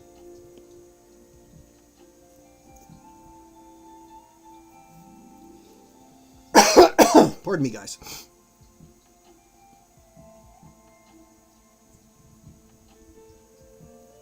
So now, okay, you say it's better than most players that don't paint their models. I wouldn't, sure. I don't know why you wouldn't, though. This seems like half the fun to me, even if you're bad at it. It's also like a great way to keep your mind engaged. Like, if I'm not at work or working out, I'm essentially sitting in front of a TV, watching sports, playing video. Now, playing video games, at least you're engaged. But like, if I'm watching sports or just watching 100 hours of YouTube videos, it feels like I kind of look at it more like it's wasted time these days, whereas I can do this and watch YouTube at the same time. I'm doing something that feels productive, that's keeping me engaged, while also getting my entertainment. So I don't know if that's like a ADHD thing or what, but I don't know why you wouldn't want to paint them. But, I mean, to each their own. There's definitely people who are going to want Warhammer to be more of a game than a craft hobby, whereas I'm probably on the other opposite end of the spectrum where I want it to be a craft hobby. And like a movie or TV universe, and then like the game is like third on my priority list. This is my guess. Sorry, but that was going to be my question. So on 40K in 40 minutes, they award 10 points for having your army battle ready, which means painted. Is that in the official rules? Clean those. You can clean those dots up with some Corax white. Let me try them again. And Buffalo just scored, so they're on top, 27 to 22. 28 after they get the second point, and there's 2:25 left of the fourth. Man, Chargers could come back here. Corax white. The most important thing is your paints are thin enough that you've not lost any of the model's detail, and not thin so much that they are pooling. And so, be right back. Oh yeah, cool. Yes, please do. I won't be able to look at them right now because the chat is on my phone. I've like been ignoring text, which I probably shouldn't be doing around Christmas time. But yeah, I'll throw up some pics on Discord as well. Again, this is like the second stage of what I assume is going to be at least a 5-stage process per model. Because even though they're getting slightly better, they don't look anywhere near done. I am hoping for the miracle of Nuln Oil to really give them depth and texture, and we'll see what happens. So so my plan right now. We're doing the second coats, or well, actually, most of these guys, it's the first coat of the carapace. And I've got 1, 2, 3, 4, 5 more to go. And then this guy, which again, my cat stole, and I didn't realize he was missing until I found him the other day. He hasn't even been primed yet. But we won't worry about him. So we'll do these guys. And then probably like the hooves. All the black bits, hooves and nails tonight. After that, I'll do my contrast, which I still think probably I should have, instead of a contrast, I should have gotten a wash or a shade, but we'll see. We'll see. And I'm going to do one in the Magos purple, and I'll do one in the Guilliman flesh. And then I'll see which one I like most. And then I'll finish them all off with like the Nuln Oil, and then the small bits like the tongue, the teeth, and eyes. And that is probably where I'm going to stop with these ones. Because again, first attempt, we'll see. I kind of like that I'm starting with these because there is definitely more detail on them versus the Marines, the Space Marines. So I'm actually hoping my Space Marines will come out much better. That might not be the case, but that's what I'm sticking with right now. Just water it down till it becomes a wash. Just paint them in batches instead of one at a time. I'm doing it this way right now, very specifically because they're all in like the same stage already. So I figured, well, I've already got the paint out. It saves me from having to wash my brush after every color.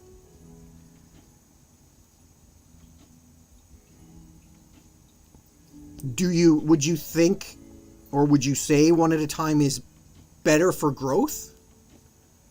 Because I can see that I'm doing them in a batch. I would essentially just be making the same mistakes over and over and over again on the same day. I don't know if that's supposed to be there. I don't know. It just seemed weirdly like a time saver to me to do it this way. This is going to suck. I don't know how I'm going to do this. Okay, let's finish the tail first. So, Stig price, how long have you been into Warhammer and like the modeling parts of it? I appreciate the advice, by the way.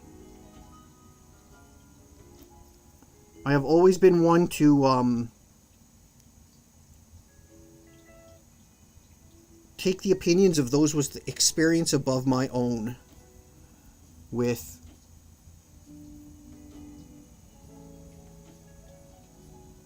I fucked that up. Oh well.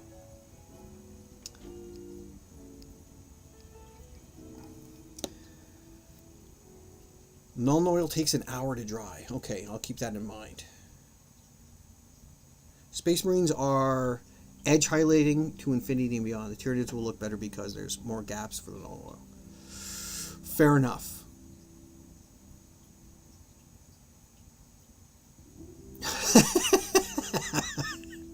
This is like 100% what I do. Like, hey, this seems cool. I'm going to do this with all of my gusto for about a month. And then, like, that was fun. What's new? I appreciate it. Like mines. I appreciate it. I appreciate it a lot.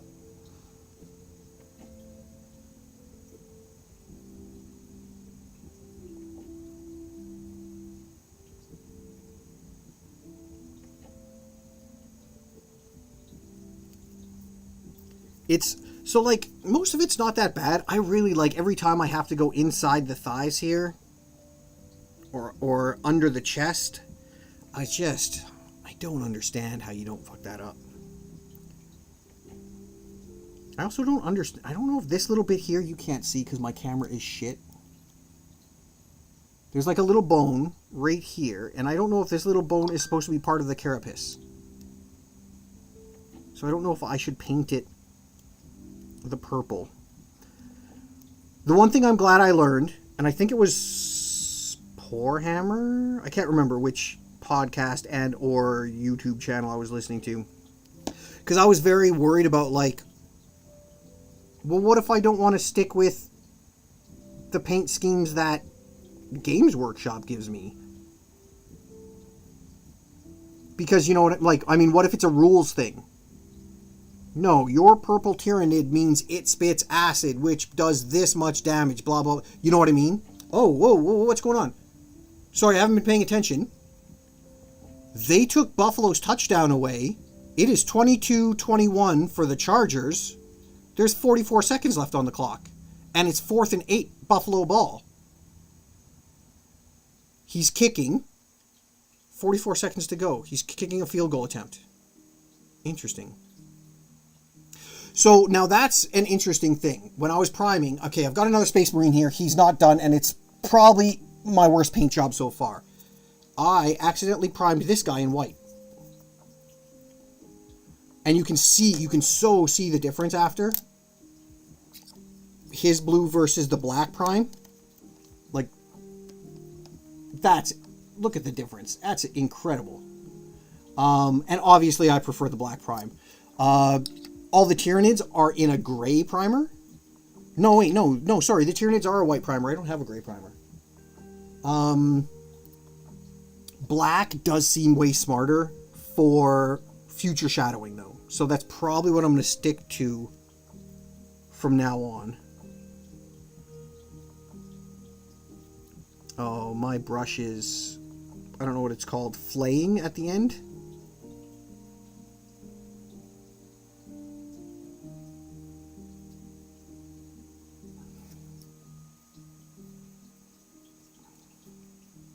Oh my god.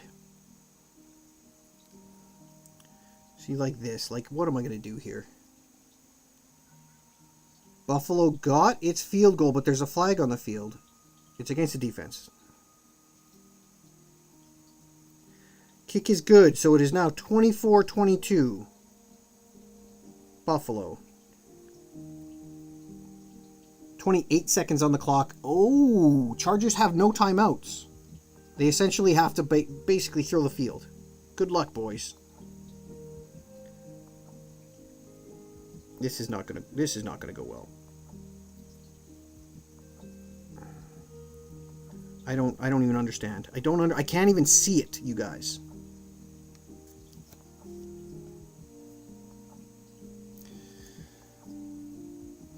only...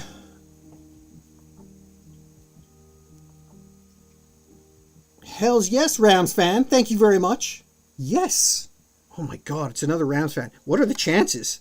What are the chances?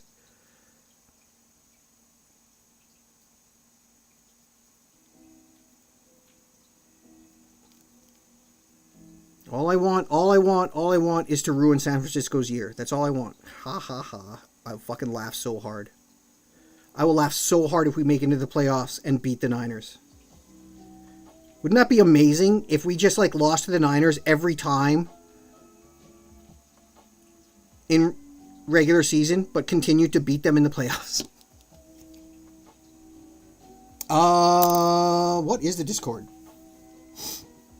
Give me 2 seconds. Because again, oh wait, are they giving up the Chargers?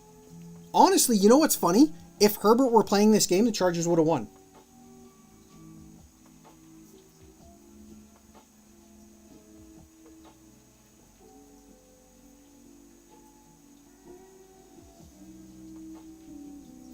Sorry, I'm also answering a text right now.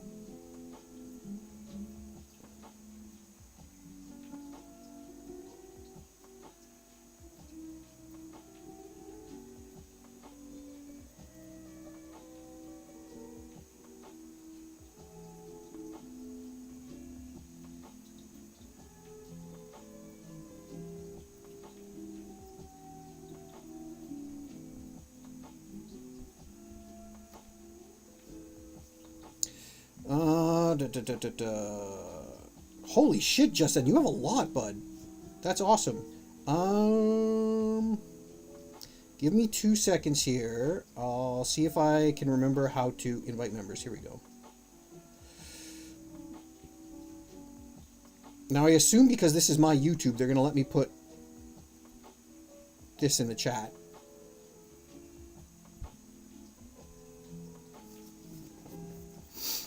Okay. I want to see what happens here. 1 second left on the clock. Oh, they just kneeled.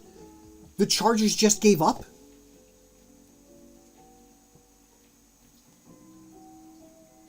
Chargers third. Okay, sorry. 3rd and 19. 1 second left on the clock. Actually, Stig, that's actually a really great point. Finish one, at least one.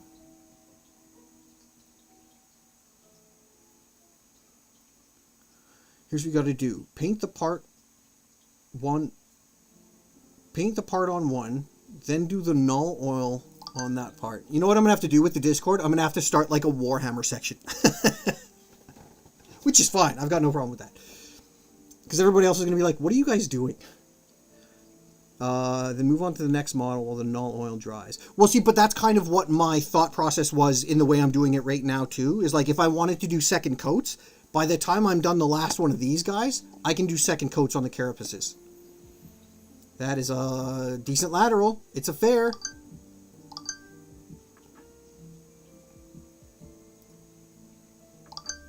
Oh!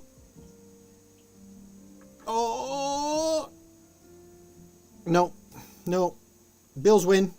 My paint is dried.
Okay. I don't know if you guys can hear me getting like... Oh, let me check the Discord. Let me check these.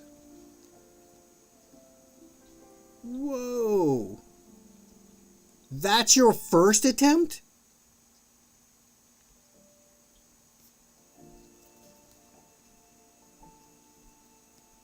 Jess Zen's just got fucking Necrons like crazy. Nicely done, dude.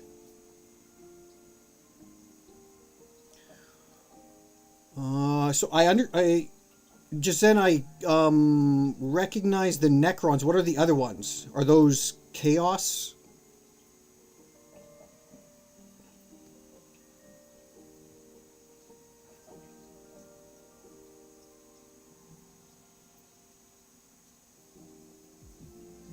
Dude, Stig, that is amazing. That's so well done. Did you use like a resin for the eye at all? Or is that just paint?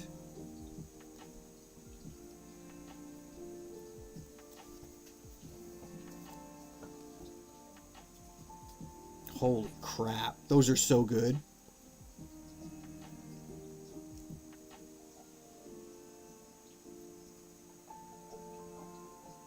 I'm like legitimately jealous. Because those are incredible. Wow. Good job, guys.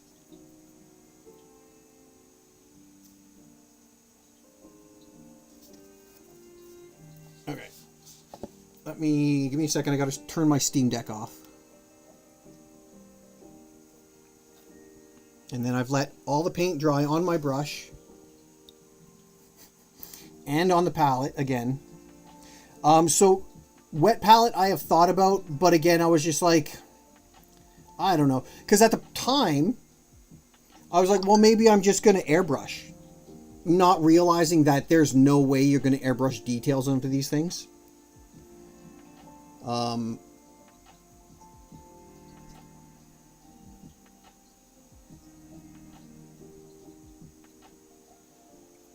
So far, I've been pretty lucky on like how fast my paint dries out. Today's an exception, obviously, because I'm getting so distracted.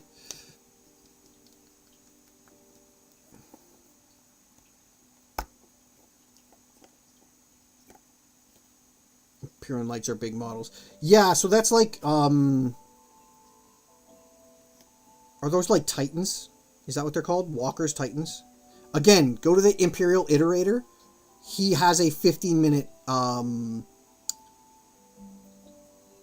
video on walkers. What is he? So he has, so far, walkers, the Emperor, orcs, Necrons, and Reboot Gilliman. I'm never going to be able to say that right.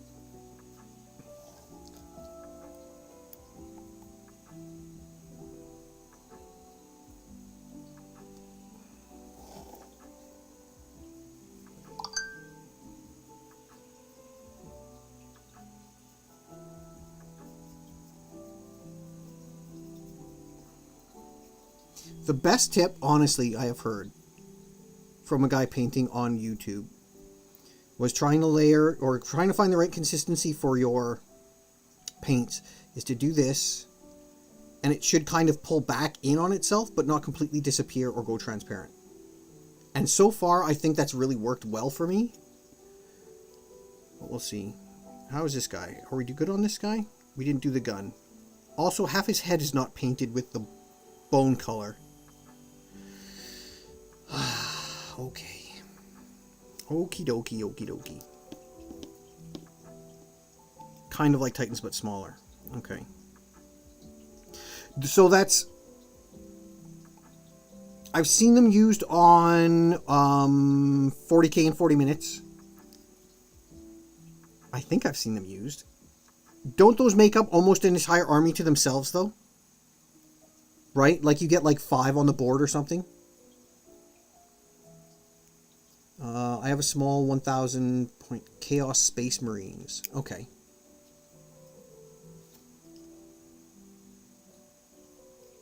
Necrons are cool. Necrons is a faction I can totally see myself getting into. Now,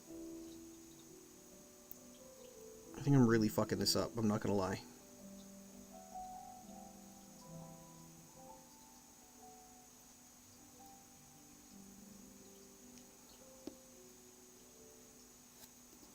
What are we doing here? Sorry, I hit the camera.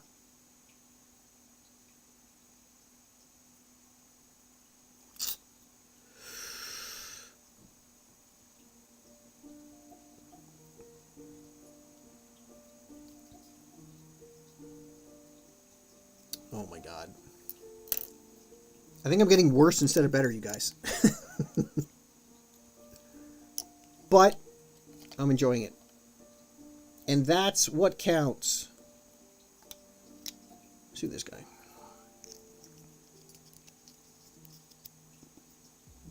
I mean, I suppose I could just wash my brush and try a marine.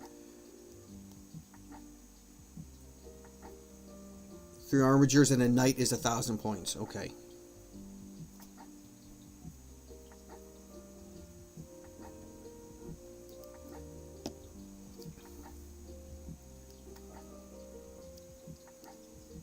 That's a good point too. No oil will make it darker. I do want it darker, but that's also another point. Like the one that I keep showing is like the first one I did. When I finished it, it looked horrible. When it dried, it didn't look nearly as bad as I thought it was going to. So that's kind of where I'm at, is just like, one, learning process, trying to learn a new skill. But 2, really allowing myself that space to fail. I don't know how you guys do edge work. I really don't know how you guys do edges. I don't understand. My brain just does not want to control my hands that way. Like, can you actually see me shake?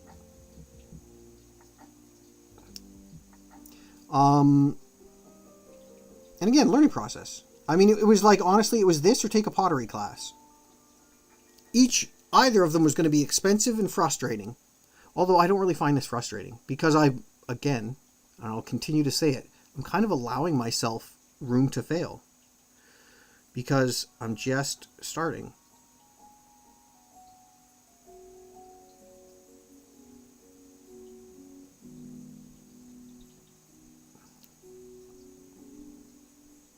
I don't know if that looks good at all. Argyle! Sorry.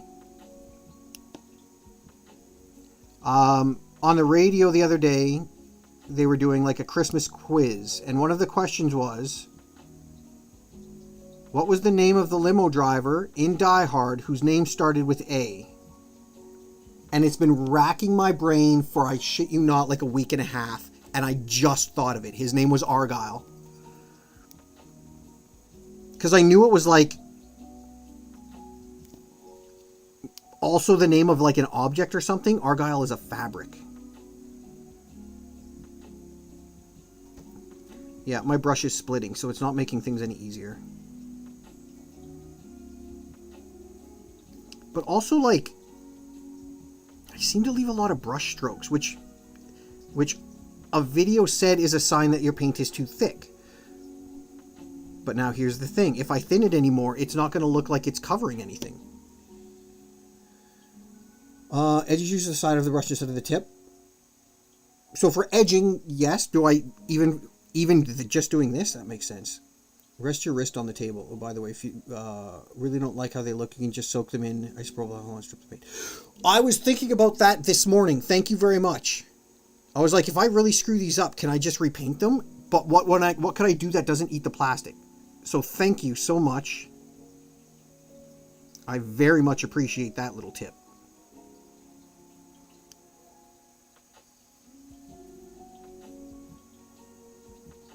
Isopropyl alcohol. Same stuff you would use to clean my airbrush. There you go.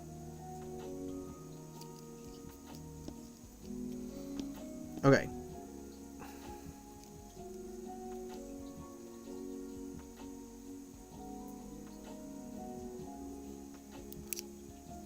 That's good enough. That's good enough.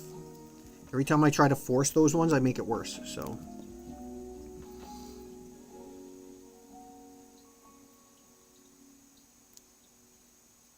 So this Citadel thing,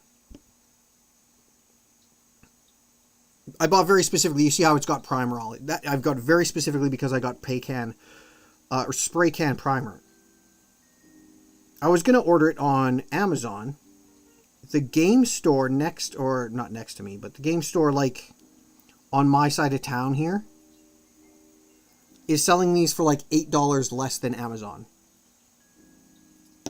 So there you go. I also love that the game store near my place allows you to order online and pick up. Which I guess is standard practice these days, but like for a hobby shop, that's pretty awesome. I don't know.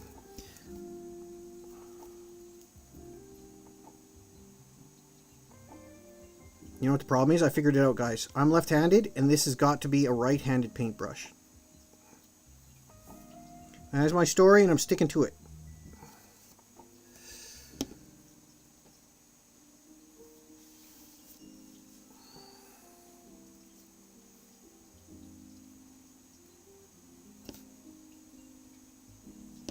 I am definitely, like, getting too much paint in my brush. Both when I dip it and, like, too far up to the barrel. I just don't know how to stop me doing that.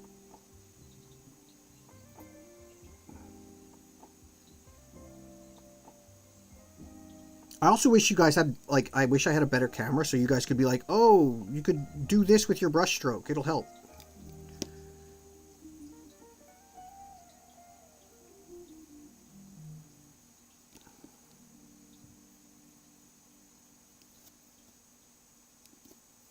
But it's crazy watching the people on YouTube do this. And then they're just like, oh yeah, you just do this, you just do this, you just do this. And I, like, granted, I understand that they're, like, a lot of what they're doing is sped up. And it's over the course of, like, hours, if not days. And they're just splicing all the footage together or whatever. But fuck, do they make it look so easy.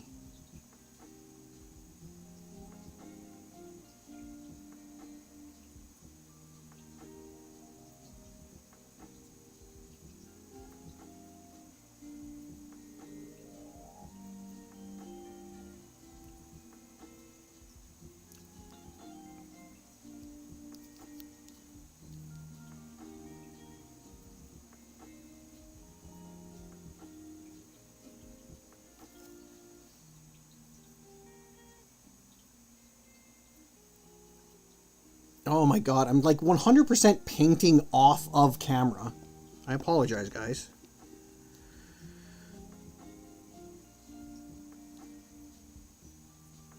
Painting takes days. Yeah.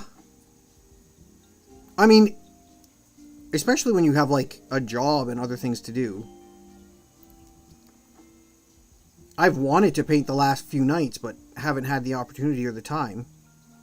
I think that's why I was like, okay, well tonight let's just do all the... Is it carapaces? Carapaces? For the Tyranids? So I can just kind of like, not so much get it out of the way, but like it's a bulk project. It's something that I can absolutely work on. Oh, god damn it, I got it on the gun.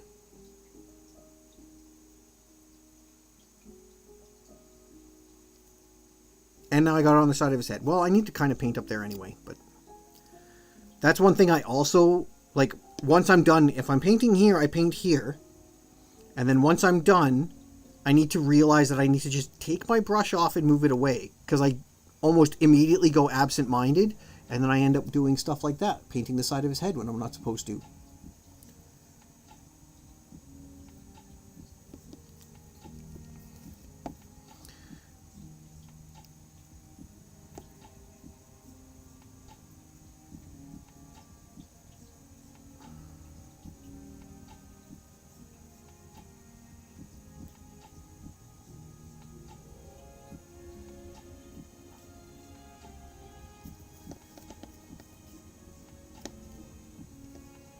Weirdly enough, that worked out really well.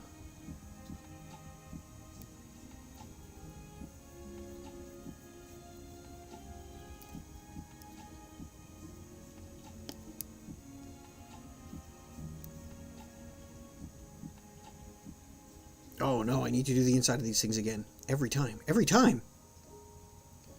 Why is my camera so... I don't understand why my camera is so far off.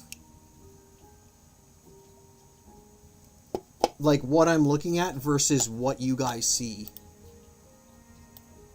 Because my streaming software has, as I'm holding it right now, my streaming software has the Tyranid at the top of the screen. As I'm looking at it right now on the stream, it's at the bottom. So I'm very confused by what's going on here.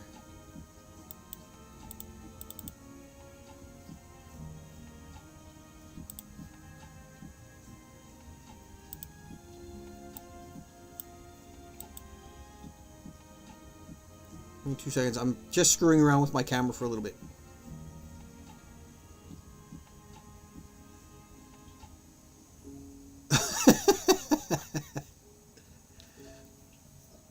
But that's, I mean, Stig, that's literally been what I've been doing for the last 4 weeks. It's just this absurd, yeah, don't do this, don't do this. Okay, I'm going to go to sleep now. I guess I'll listen to an hour and a half of, like, the Emperor's backstory for no reason whatsoever. Or go to sleep watching painting videos of people who have obviously been doing this for years and have some sort of skill. Oh my god, I didn't prime the entire inside of this leg. Or not prime, but base coat. No. Is that the same thing? Priming, base coating? He doesn't have the buttermilk color on the inside. How does that sound? Oh my god. What? This is ridiculous.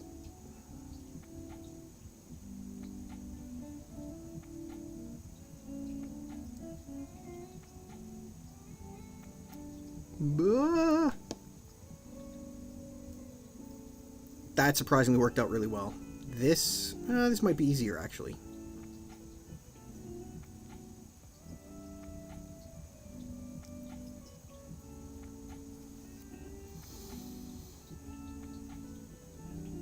Priming and base coating, not the same thing. Okay, good. Then I missed base coating the inside there. There's way too much paint on this brush. Or my brush really needs to be cleaned. It's probably that my brush really needs to be cleaned. The funny thing is, when doing like the base coat color, that whatever, Wraithbone, I was doing that, and obviously it's the base coat. And I was like kind of patting myself on the back. Like, yeah, not bad, man. Not bad. Like, there's no, there's no skill involved. It basically, like, your instructions are hit everywhere. And now that I'm, like, trying to do actual, very specific, technical, delicate work, it's all falling apart. Like, honestly, just looking at it right now, also right here, not base coated. But I'm just going to go with this anyway. Ugh.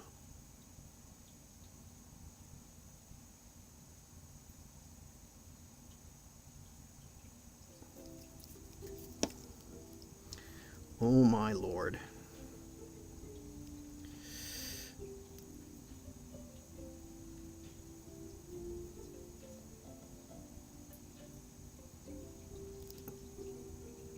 Meh. Could be worse. Could be worse. Not gonna lie, could be worse.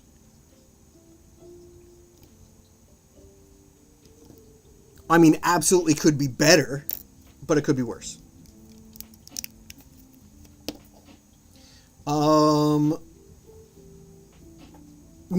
No, I actually like have like shake cans. Like, this is what I use to base, or this is what I use to prime the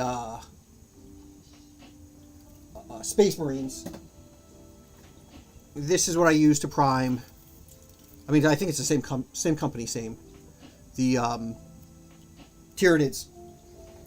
I might prime the Orcs in white, just because I do want them to be like a bright green, but we'll see. We'll see. I also kind of actually like like, you get into the lore and it's like a space marine would never let his armor degrade or blah blah blah blah blah. But I want them to look beat up. You know what I mean? Does that make sense? I want it to look like they're fighting a fucking war.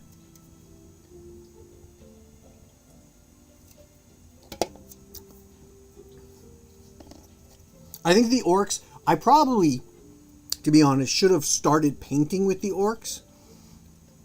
Because just as far as like classes go, that seems like it would have been more forgiving. Does that make sense? Because they are chaos and like thrown together garbage and whatever. So a bad paint job for them, with the exception of their actual like skin, getting all the details and stuff, messing that up would kind of be lore accurate.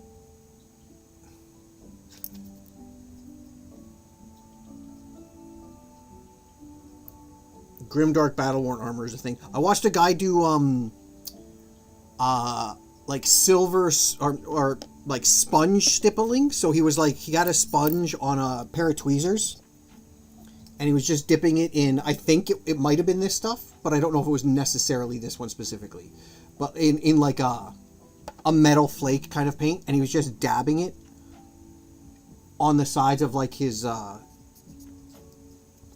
the shoulders and whatnot of the armor. It was such a nice touch. It looked so good that I will absolutely steal that technique someday. If I'm answering you guys way after you've said something, I apologize. The stream is honestly minutes behind at this point. I've only dropped 0.2% of frames, but I'm so far behind. So if you say something and I don't answer right away, I'm not ignoring anybody in chat. I'm just not caught up yet.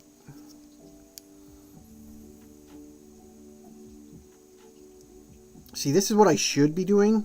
What I haven't been doing this whole time is I really should just be like slowly taking my time. Really trying to get just right on the edges. But I think part of it is like talking to other people. Especially like it's honestly really cool. We have like our regular followers that have been following me for years on like Twitch and whatever, for how sparsely, how rarely I actually stream anything. It's cool to do like the first time I paint some Warhammer minis, Warhammer fans show up. So it's kind of exciting to like talk to people about. It's just fun to share like same interests. So you give that Rekath flesh bone a real good shake to make sure it's not separated. I don't think I have a Rekath flesh bone. Are we talking like the Gulliman flesh? Because the thing is, like, I think I've, for now, we'll see, bought as much of the Citadel colors that I'm going to need. Because, again, I have that box of airbrush paints. There's like 40 paints in there. 28. It says 28. And they are so diverse in like the greens and the like the base colors, or the not base colors, primary colors, that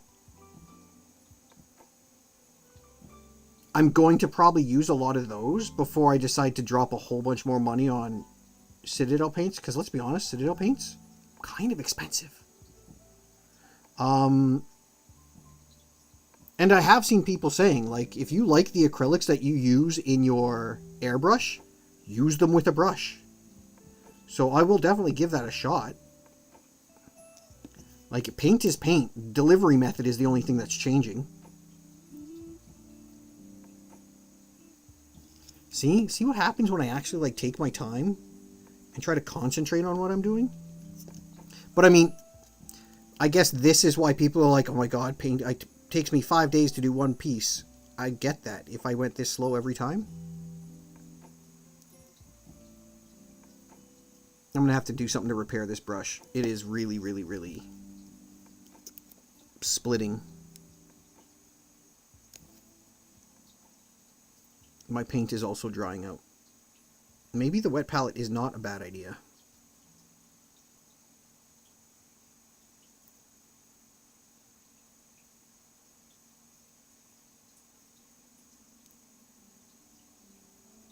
I imagine someone with like a lot of experience is going to come here and like honestly, and I think I said this a little while ago, just come on here and just cringe at the brushwork.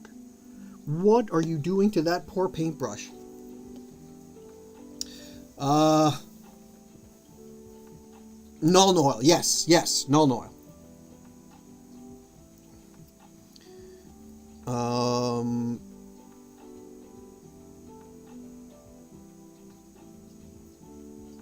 Color match, that makes sense. Trying out Racketh Flesh instead of Rathbone for the base coat. Okay. Is that... So, I don't know, just Zen, if you were here earlier when I was like, my whole aim for the Tyranids is like... Because I kind of like this milky... This buttermilk color. Wraithbone.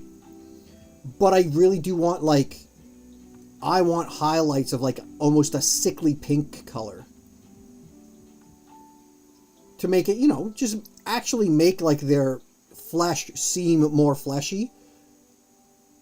But also like...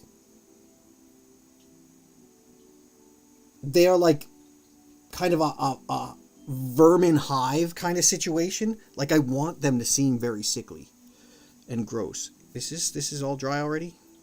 We'll see.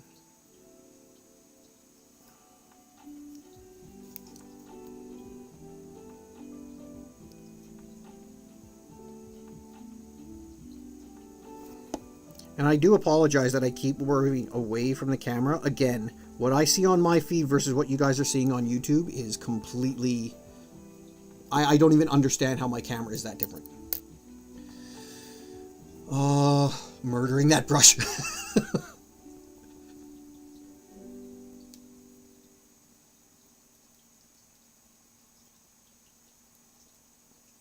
So again, I'll show you like the cheap brushes I bought. So if I am ever going to do slap chop and try dry brushing, I bought this set only because I couldn't, like, people keep saying you want the rounded tips on them, but I couldn't find any with like super rounded tips. So I figured this one on models for dry brushing would probably work pretty well. We'll see. I'm miles away from actually trying that. And then I got this set here, which is all of these, and then there's a whole bunch of little ones. And there's some very, very fine tip for real, which I probably should be breaking these out. You can't, again, fuck, I keep forgetting about the camera difference. So you see, like, the tips there, the little orange bit? Like, those are very fine point. Which I should probably be trying to use, but, and these are cheap. I know these are cheap. I know they're cheap because I bought them.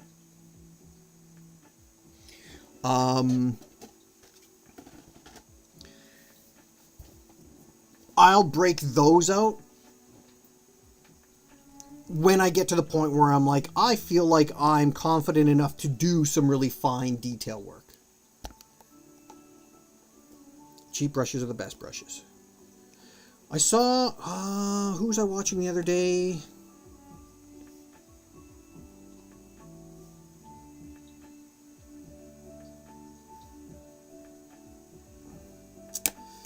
I can't remember. I'd like to give the channel credit, but I'm so bad at remembering who said what. Especially when it's pretty much all the content I've been consuming for the last month. But someone said if you want to restore your brushes, assuming of course that they're like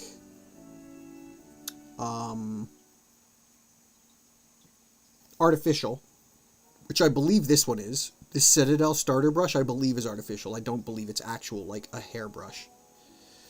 But he said you can restore them. You can pretty much restore them really well in, I want to say he said isopropyl alcohol. Because it will melt the plastic just enough that it'll allow you to reform the tip. There's a lot of paint on this brush.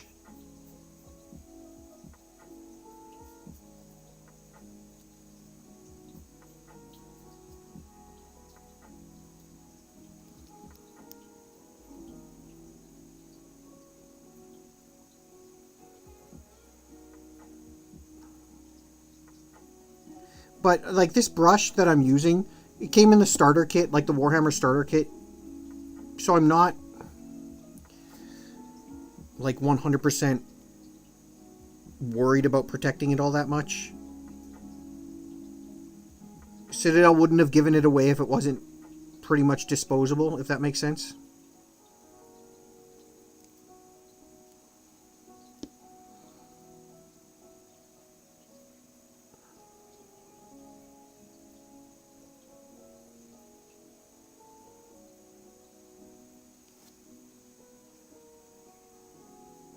Here's another tip. Don't use the brush to take paint out of the tube. Put it back in. Oh, see, and I didn't know that. I only do that because I saw someone on YouTube do it. And I'm like, oh, is that how you're supposed to do it? Okay, I guess I'll do it that way. So should I get like a little like stir stick or something? I mean, I should. I want to get a stir stick anyway, because I'm sure that half of these are not mixed anywhere near how they're supposed to be mixed.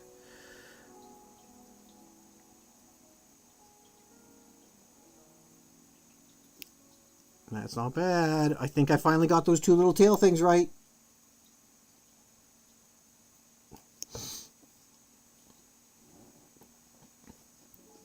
Hot water will melt the bristles. Oh, I think that's what... yeah, sorry. I think that is what he was talking about. Boiling water. Isopropyl alcohol to clean, boiling water to reform. That makes a lot more sense.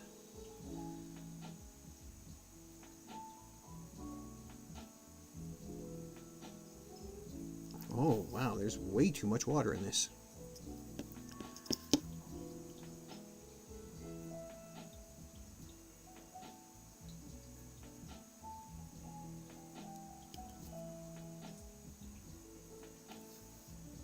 Just Zen, take a picture of the box of your tank. I want to see what that looks like. I mean, I guess I could just Google it.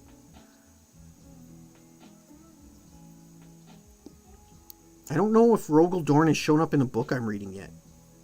I mean, we just met Horus, for Christ's sakes.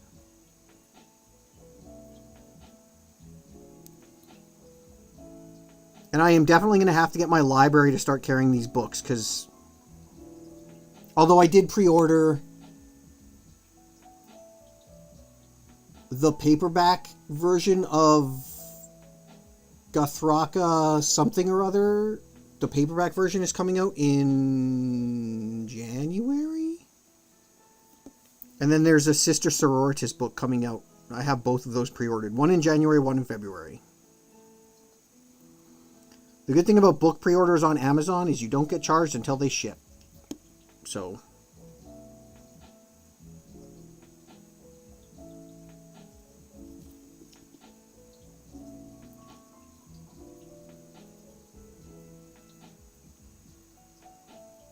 I don't know.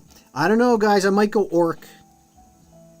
The orcs are just so entertaining to me. And again, it's the funniest thing because they were like the #1 thing that turned me off of Warhammer earlier. I was like, how are you going to have this grimdark bullshit?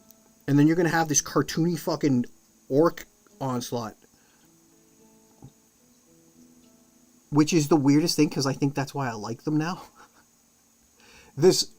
Just listening to the lore and you hear shit like, oh yeah, well they believe red is faster. So if they have two cars, they're exactly the same, but one is red, it will go faster because they believe it. That, I don't know why, but that just like, I was so sucked in by that. By their like latent psychic ability. What was the other example?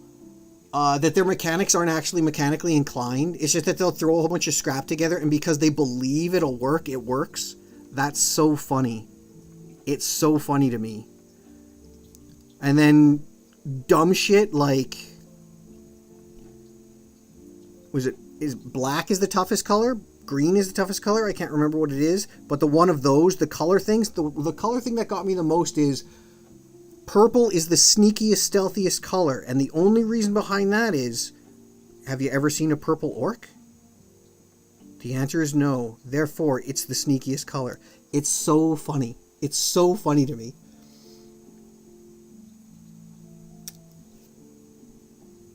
The paint on a wet palette doesn't dry. Well, so I understand the theory behind a wet palette. I was just like, I don't know if I need that because I don't know. Like, until tonight, I didn't realize how quickly... I mean, I guess you can look at this, because this was the day I, like, did all the body work on these guys. This was 3 days ago or so. So I used quite a bit of paint. Tonight, I'm using a lot of paint. I don't think I realized how much I would end up using. So I can absolutely see why an investment on...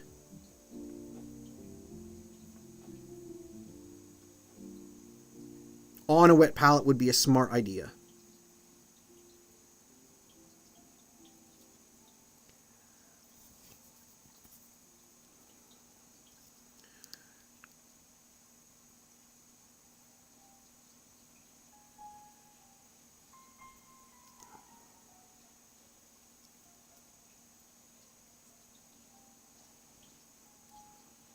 This guy turned out okay, actually. This one I'm not too...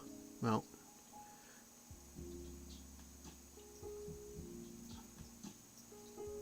well, the paint seems very thick in some parts, but that's okay.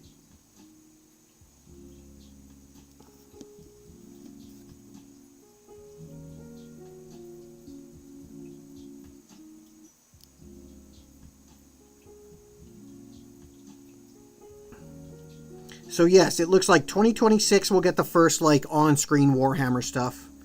Which, I mean, that's a wait, man. 2026? I really hope Amazon gives them the budget that it's going to require. I don't know if Amazon understands the budget that's going to be required.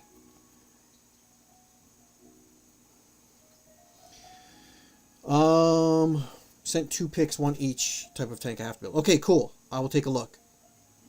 If you go Orc, start with the Kill Team starter kit. So I've got the boys. Is the starter kit I've got. The boys and... I always forget the name of this one.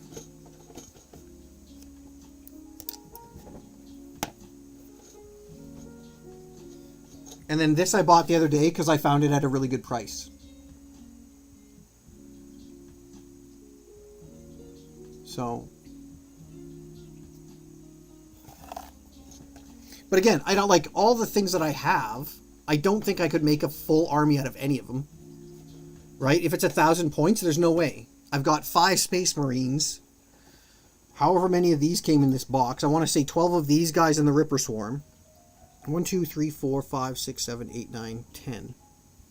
That seems... 1, 2, 3, 4, 5, 6, 7, 8, 9. Okay, so 10 of these guys in a Ripper Swarm. I've got that one box of the Adeptus Sororitas, which is 6 or 7 figures, but that's certainly not a full unit. Even when I do get my Celestine the Living Saint. And then the Orcs and the Gretchen there. Like, I suppose I could bend the rules to play small table skirmishes, if that's a thing. I mean, the introductory set gives you 3 introductory missions that you can play with friends, I think.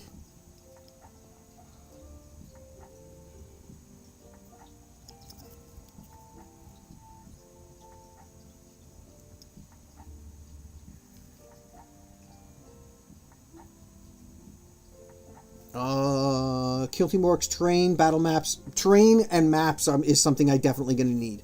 Kill Team rules, Krieg guards. Then you get meat involved too.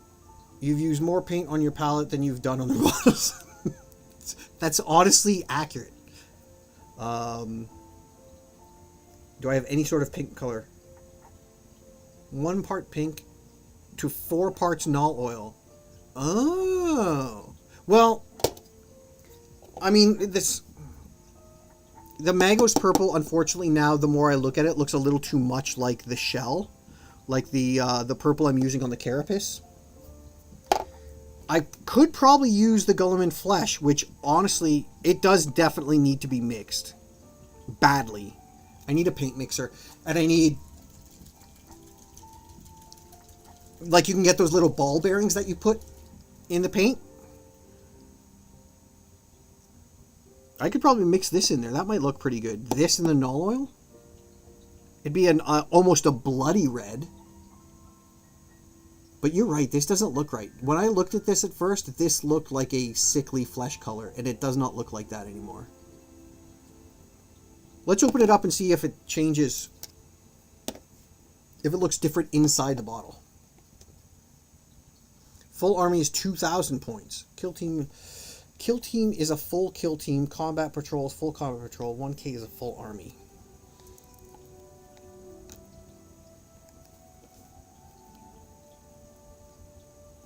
I hate that these little bottom things always come up too. Smallest and most accessible version of the game. Okay. No, that almost looks brown. Like, that doesn't look right.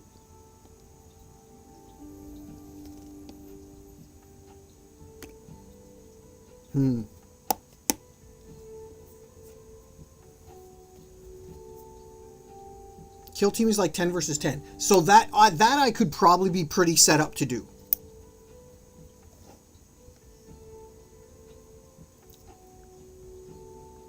I also am like going to get... I think I am going to paint these little things. As much as I would like to use actual dye, watching the guys on 40K in 40 minutes throwing like 30 dye at a time, that does not seem appealing to me. So I am 100% going to use an app.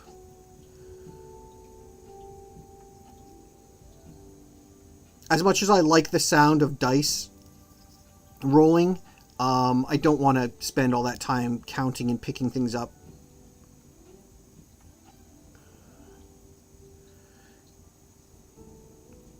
That may be heretical to say, but that's my opinion and I'm sticking with it, damn it. That is Raccoon Flesh Wash, I swear. Or Blood Angel Contrast. It's not... I mean, it's certainly... It's labeled Gilliman Flesh, but it can't possibly be. Like, it has to be mislabeled. I mean, I'll use it. Don't get me wrong. Because it is a cool little color, but it's certainly not what I thought I was buying.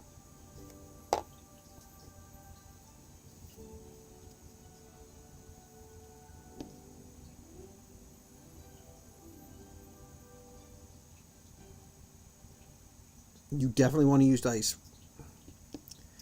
I mean, we'll see. It just seems... It seems like it adds a layer of tediousness that I don't necessarily...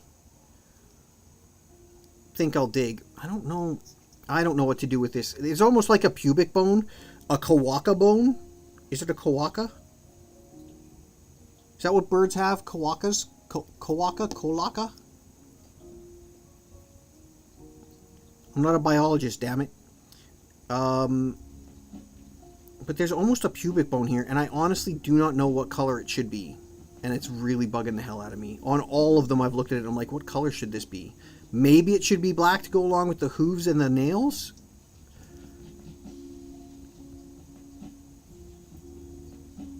You see what I mean? This little piece right here. There's like a little pubic bone. All of them have it, and it comes up around the hips. I don't know if it should be purple with the rest of the carapace.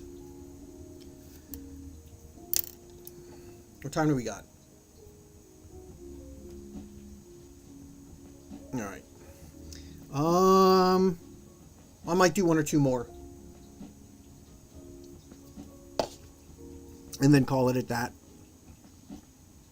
I'm going to leave that alone until I figure out what I want to do with it. I'm not going to paint it yet.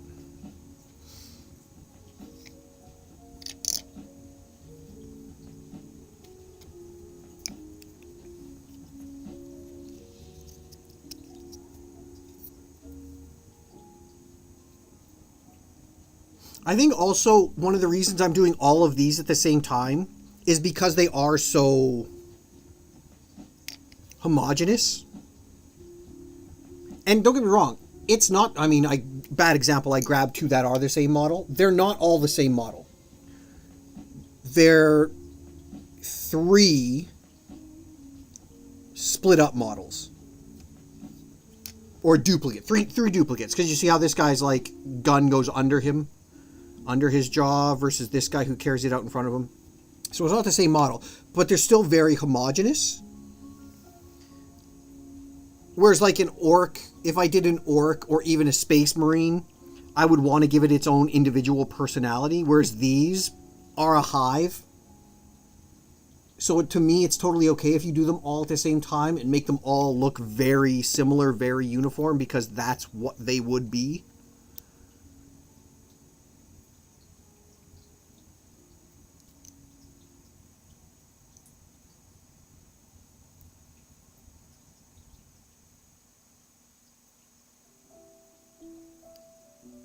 Because I can totally see when I get into like doing like the orcs that I would be like, okay, today I'm going to do this on this orc, and that would be like the one thing I do for like 15 minutes. Oh, way too much paint. Way too much paint.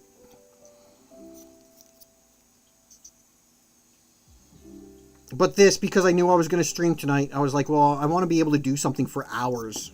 This has taken hours.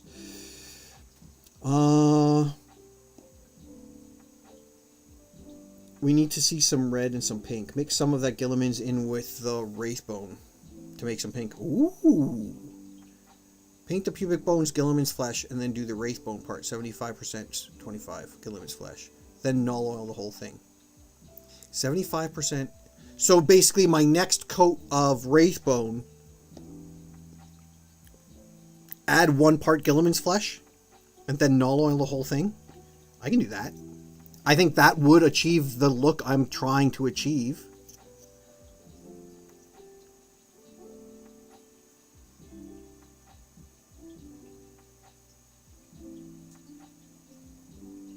Man. Like, I have always really, like, had a big, like, deep respect for artists. But, like, some things, until you actually attempt them. I mean, obviously, like, I've tried to paint before. We've all been kids. They give you paintbrushes when you're a kid in school. You make a mess. I can't remember the last time before last week that I held a paintbrush. I certainly have never ever attempted anything on this minute a scale.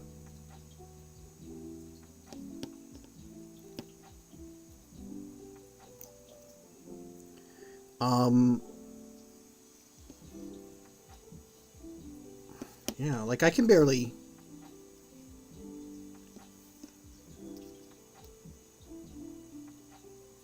Painting by numbers?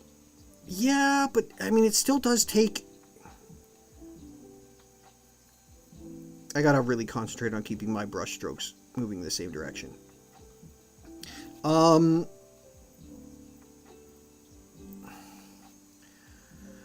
It is paint by numbers, and I do know what you mean, and I agree.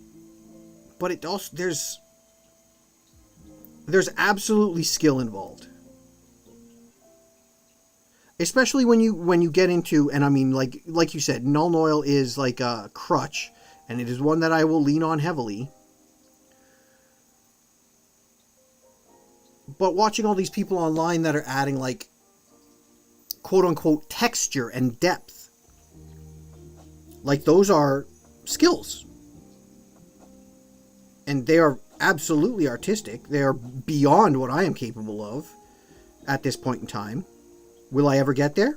We'll see. I am very interested in attempting slap chop.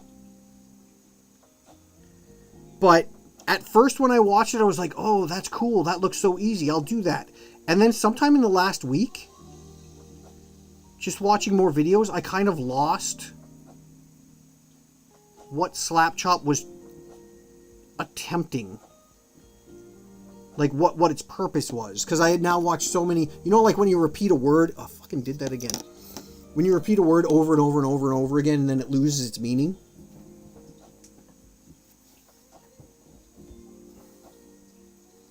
That's what slap chop has now become to me. Is it was just like, because at first I was like watching it and they were just slamming paint on top of paint. And I didn't realize that they were doing their base coat first and then doing a lighter coat on top of that just to highlight the high points, which is actually creating depth. And I could be just completely talking out of my ass right now, so This is what I'm saying. It's like it's lost kind of all meaning to me. It went from something that I was like, oh, that sounds like it's something that I will want to try, to something that doesn't, my brain just cannot process at this point.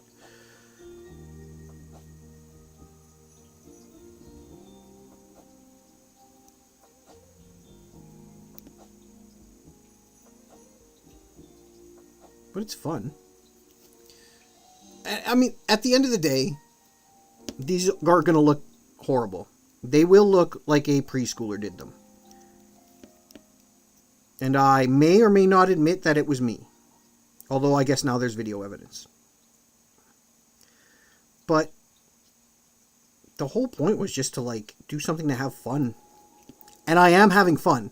As good slash, I think there is something stuck on my brush. As good slash or bad as this might get or be, for now, I actually find it highly entertaining and somewhat rewarding. So that is why I'm going to keep doing it. So dark base, then wash to get that. Yeah, right. Wash to get darker colors in the recesses. Then the base again. Okay. Then lighter coat on top. Then a lighter coat and a lighter coat. Then the lightest coat.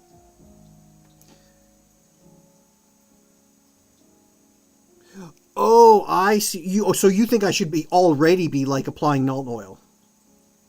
I see what you mean. Oh, interesting. I never thought of that. Because, I mean, I was going to. That was kind of going to be my next step. Although I won't even say it was going to be my next step. Null oil to me was going to be my final step.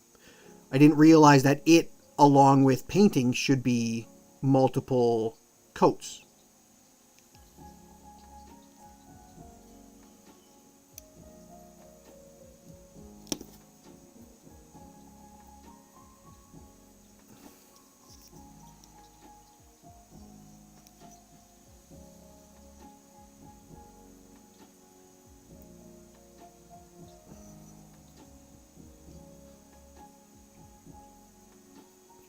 Every once in a while, I see just like a little white spot that I missed, and that's where I get daring enough to be like, okay, well, precision. This is a precision moment.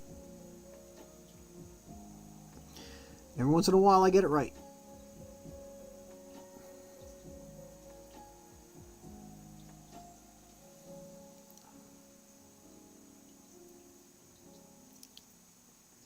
Oh my god. I'm almost out of paint here. I don't know if I should do any more or just because my paint is drying up. Fuck. See, now I'm getting it on the skin, which is exactly what I didn't want to do.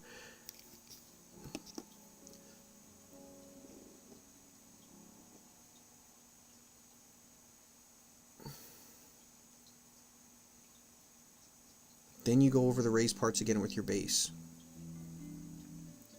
So, like, I understand the whole null oil, like, pooling to create your shadows for you, or your depth. Again, I just didn't realize it was like a between coats kind of situation.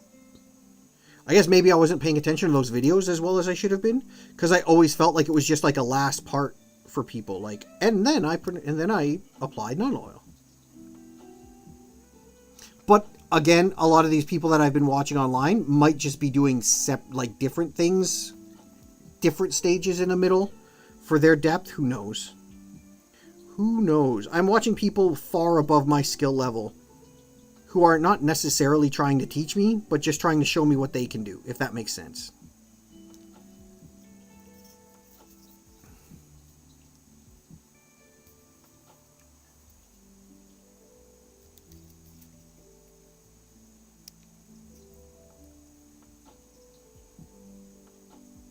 I'm also painting through like a giant magnifying glass, which is why the light sucks, because it is the only form of light I have right now.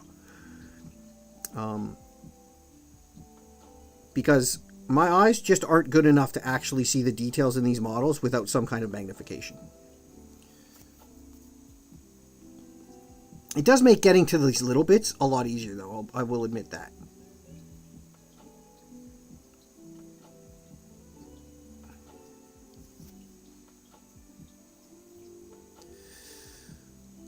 Then you go over the raised parts again. It takes an hour to dry. Null oil takes an hour to dry. Okay. Okay.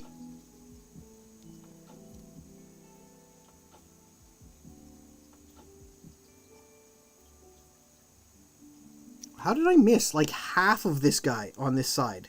How is that even possible?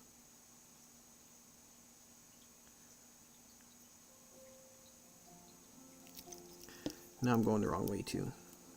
Oh my god.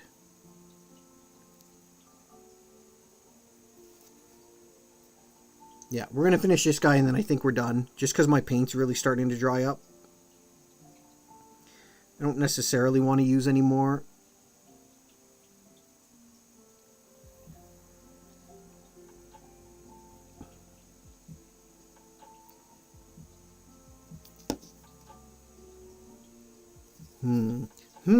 I'm going to have to look up different paint. What's the word I'm looking for?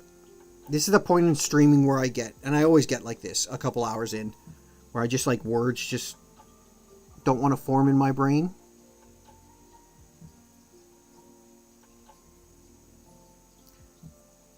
I would like to look up a different, Jesus Christ. I would like to look up a variety of different paint jobs just to see like, the differences, not in technique, but in like color palettes that people use. Because I was saying like hours ago, like I was really worried about Warhammer and like how sticky they would be with, oh, you painted your Tyranid orange, that means it's got to be a fire Tyranid, blah blah blah, so you can't put it on the table. But I actually like that the more I learn about it, the more it's like, no, build your army. When you get to the table, you can decide on the rules then.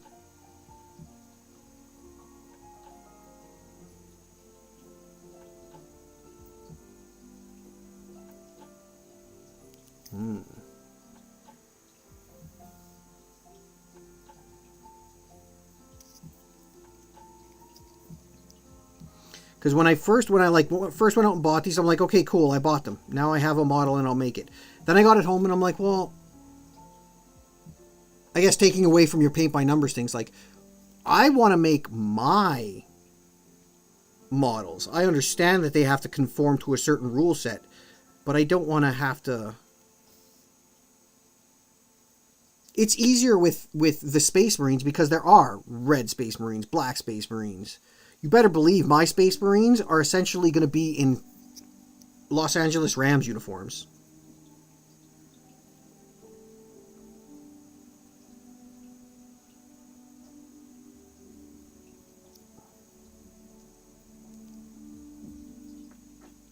Yeah, I have to boil this brush. Already, I have decided. I think we might be done too. I don't think I have enough paint left to do this gun. We're going to give it a shot though. No, we don't. We don't. All the paint I have left is actually in the barrel of the paintbrush. Most people outside of tournaments will let you proxy model. Okay.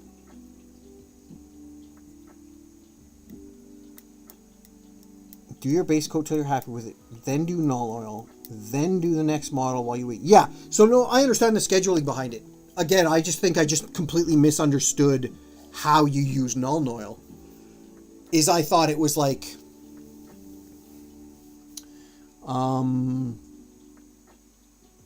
I don't want to say like a finishing coat, but I thought like the purpose of it was like, you do that at the end. It is like your grim dark finish. So I guess it does make more sense. All right, that's not bad. That's not bad. We got what? So we got second coats on this guy and on this guy in the Ripper Swarm, which again, because the lighting in here is horrible. Actually, no, I don't need this now, so maybe I can make it a little better.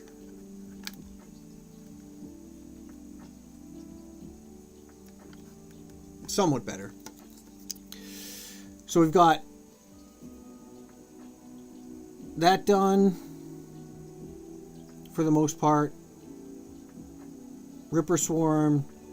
And again, need to do Still need to do the blacks of the hooves, blacks of the nails. Details on the gun. I will do detailing on the gun. I will do detailing in the mouth. Like, red for the tongue, mouth. I will, like, white the teeth. Those are details that I do want to work on. But yeah, maybe perhaps, because these are the two furthest along, maybe I should do the shade now. And then worry about my final coat then. But we got that. So we got quite a few done today. And there's still these 3 guys to go. Oh, you can't even see it all. Or maybe you can. Anyway, that's it, guys. That was fun.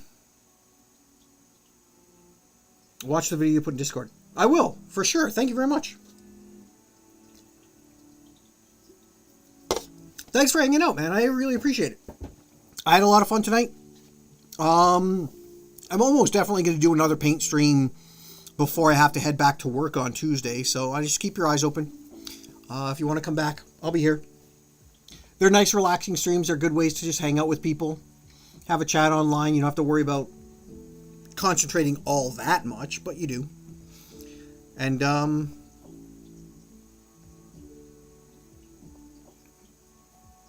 well, I don't know about great. Like, the thing is, like, I actually really like the way they turned out right here. Like, well, you can't see it. I need a better contrast behind it, contrast color behind it. But, like, the primer worked, and then I just base coated only the skin. And then the carapace and all the other stuff. Like, this looks really good to me. This, maybe I will take your advice, and I'll just null oil this guy before I do the carapace and everything else. And we'll see what the difference is. Because I would actually like to learn by seeing those differences as well. That'd be really nice. Here, that's a good contrast read. I don't know if you can see that.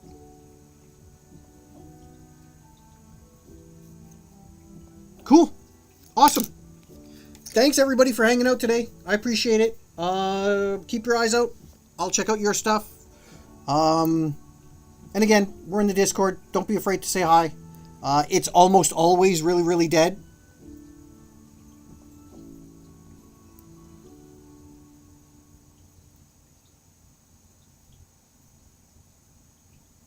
Oh, do the carapace first. Okay, done. We'll do that. Well, then basically I could just null oil all of these guys. Obviously, except for the ones that I finished. I do like your idea of using the Guilliman oil, though, because this is obviously the wrong color. But it does have enough blood readiness in it that it might work out really well for what I want it to do. But I do like your idea of, like, mixing it with the Rathbone. So that might work out really well. I like that idea. So thanks for the suggestion. That's really great. Do the carapace null oil, then do the raised parts of the carapace again. That makes sense. I understand that. That does totally make sense. So, alright. I think that's it. Thank you so much for hanging out. Thank you for the advice and the tips, number one. That's, I'm sure going to become invaluable. And yeah, we'll keep doing this. I'll keep doing these little streams every once in a while, and we'll see if I show any growth. But yeah, I've had fun. I've got to go clean all this up, and then I've got to go double check on my kitten. Alright guys, have a good night. If I don't see any of you or talk to any of you before then, Merry Christmas, Happy New Year's, Happy Holidays. As always, take care of yourselves and each other. Love you, and good night.